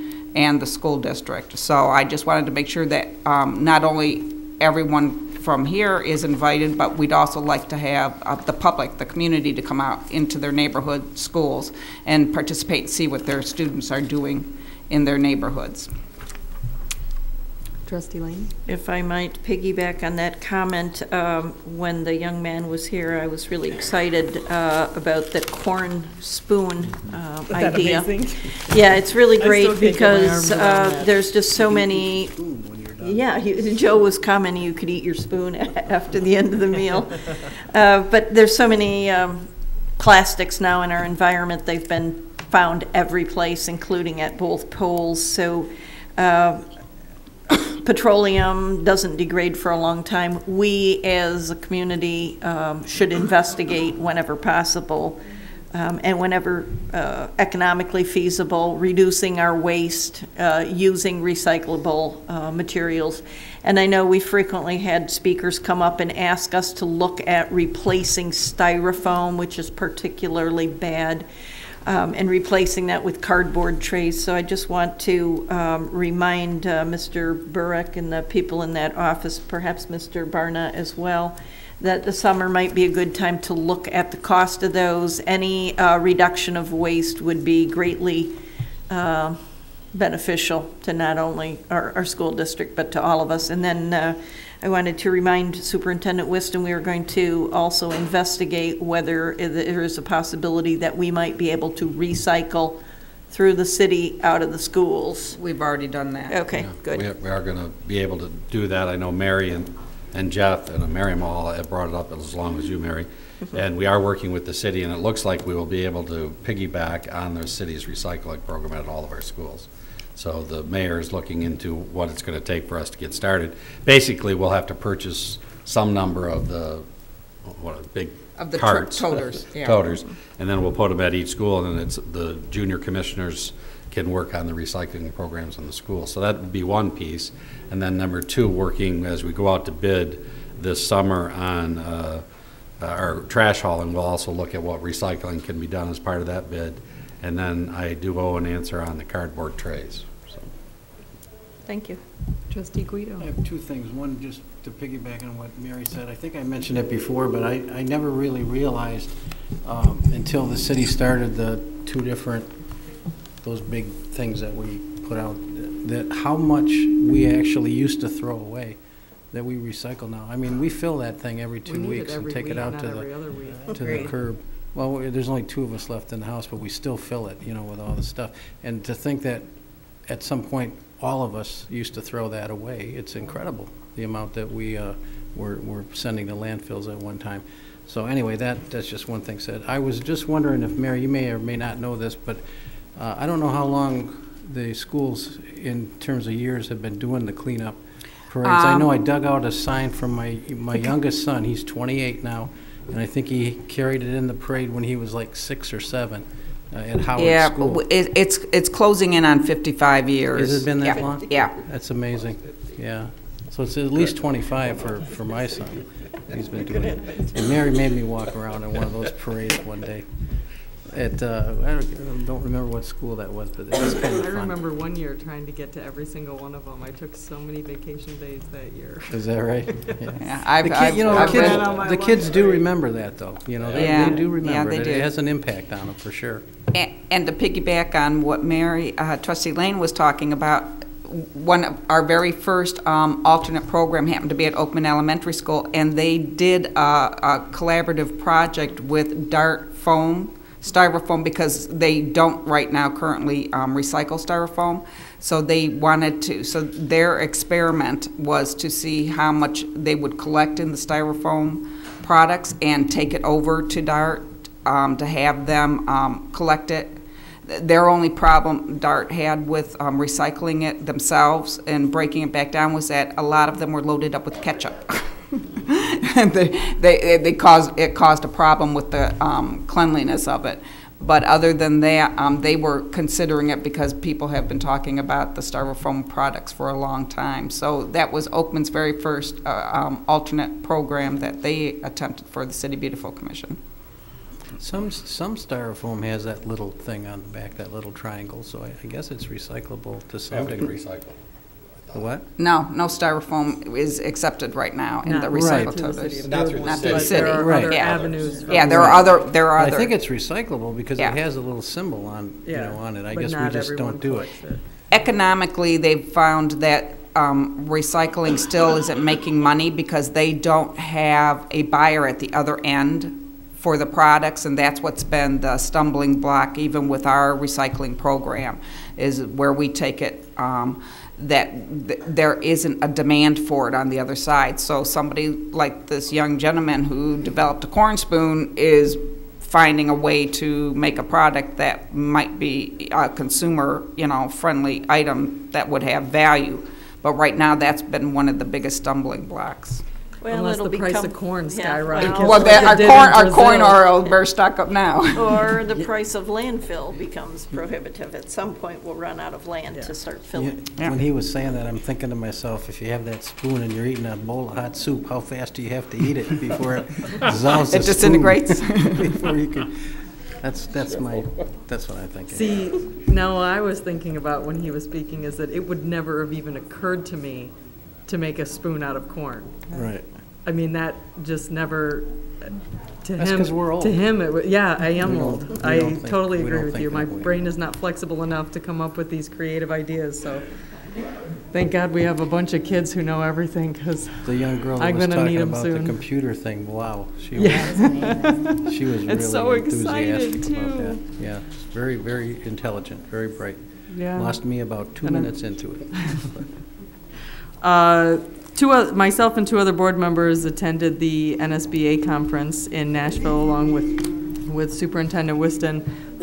We decided to spare you this meeting and present at the next meeting. So I know you're sad that you don't have us at the podium presenting to you. Something to do. So we will give you a recap at the next board meeting, but it was a great conference. I thought it was an excellent conference. It was nice to be able to drive instead of having to fly. Kind of close, another time zone, but a lot of good things, a lot of good knowledge came back. I think that it was incredibly beneficial to myself and I'm sure to the other trustees. So we do have a lot of things that we want to bring back to the rest of the board, some ideas and just things that I hadn't thought about before. So I think it's always good to share that information. So we'll present to you at the next meeting. Anyone else? Next item. Requests for information and/or future agenda items. If I may. Yes. If we can get a report, I'm kind of concerned about the 16 days of non-instructional learning at the schools. Can we get a report about how much the different grades are spending on testing?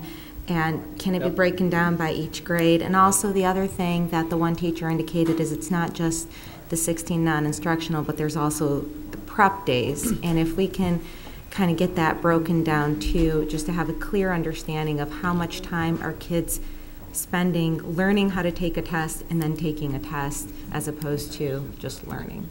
And it is an issue, and we did form a committee made up of teachers and administrators last year who came up with recommendations on what we are going to do this year, and we certainly will continue to have that committee meet and review because we all agree we're testing too much. And as the new state soup, it's one of the issues I put on the table, that we're testing too much. But one of the difficult things, though, is that if we only give one test, right, then kids only have one opportunity to prove that they've learned something. And I know with my own kids, even as articulate as they are, depending on the day, depending on the type of test, you're going to get a different answer. And I think it's just such a struggle that we have to prove that students are learning, but we don't have enough time to teach them because we're too busy proving what they're learning. And it's such a difficult balancing act. But maybe one of the things that could also be helpful for the board is to understand why we give the tests that we do. Yep. So I know that there are certain tests that are for specific reasons or specific purposes. So when you're putting together the list of what tests are given at what grade level, if you could give, one if it's a mandatory test, if it's a test that we're giving to offset something, to understand, that would be helpful. And what would be the alternative if you didn't do the test? What would we be losing or gaining by not doing the test? Okay. Ask a question, because I wasn't on the board obviously last year. Did we know how long the M-STEP test was going to be?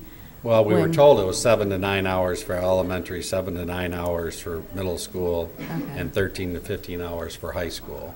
Okay. Now, we'll see if that is actual or if our times are less or more, but either way, as I've talked about, is testing is important. We're not going to get away from testing, but we want to make sure the testing has purpose and meaning and value. And instead of doing, is there a way to align, instead of having to do local assessments and a state assessment, couldn't we combine some of these things to lower the amount of testing? So certainly I'm engaged in that conversation. Wonderful. Trustee Lane? I'd like to ask you, Superintendent Whiston, whether the ESEA will reduce. Some of the articles that I'd read indicated that with No Child Left Behind being superseded now with ESEA or its reincarnation, that there would be a reduction in testing. Do you know whether that's the case or not? In the proposal now, it's talking about lowering the amount of testing, but what that means, I don't think we know. Okay. But the conversation's out there. I just have to say kudos to the teacher for putting it into terms that everyone can understand. I think that it's important that we articulate our disdain to the powers that be that require this from us, but putting it in terms that everyday people can understand really makes a difference. And it's important to show that. To say we test too much doesn't mean the same as I spent 16 hours, 16, or 16 days.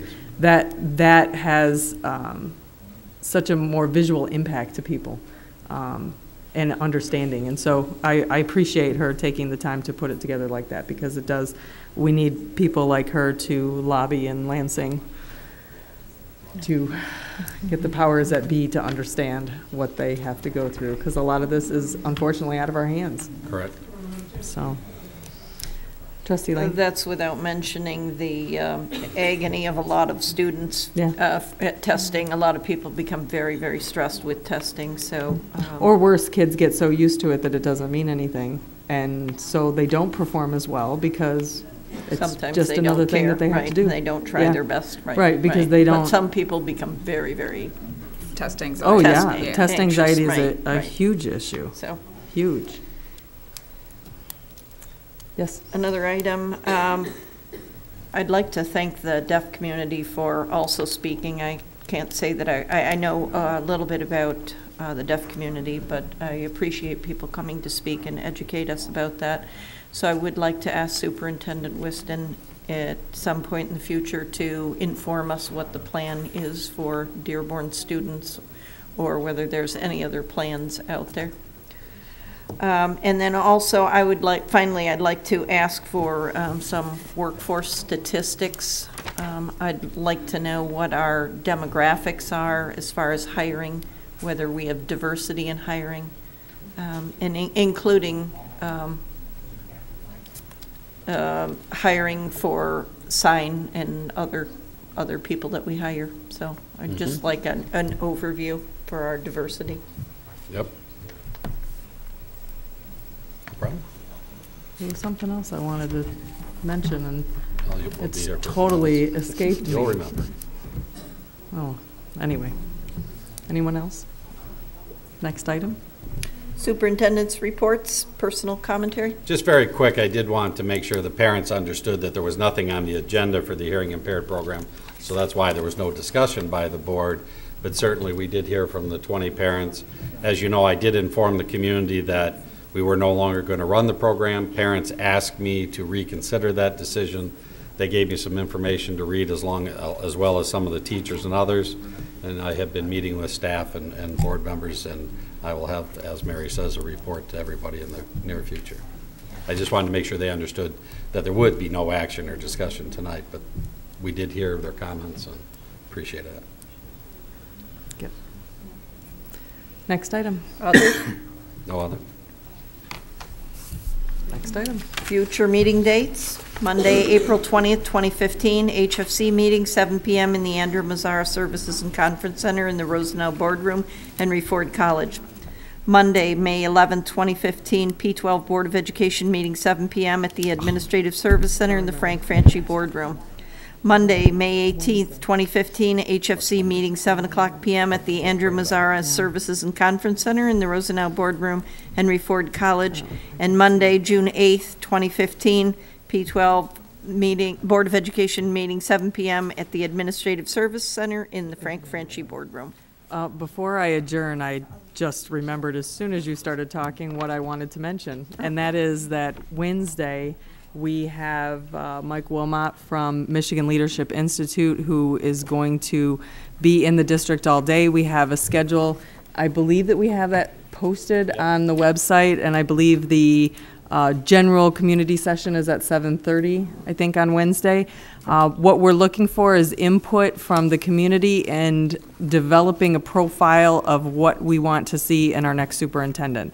So anyone who's interested, if you can't attend that night, there's a way that you can, if you go on the website, you can at least get your thoughts down to help us put together a profile of what we're looking for in the next superintendent of Dearborn Schools.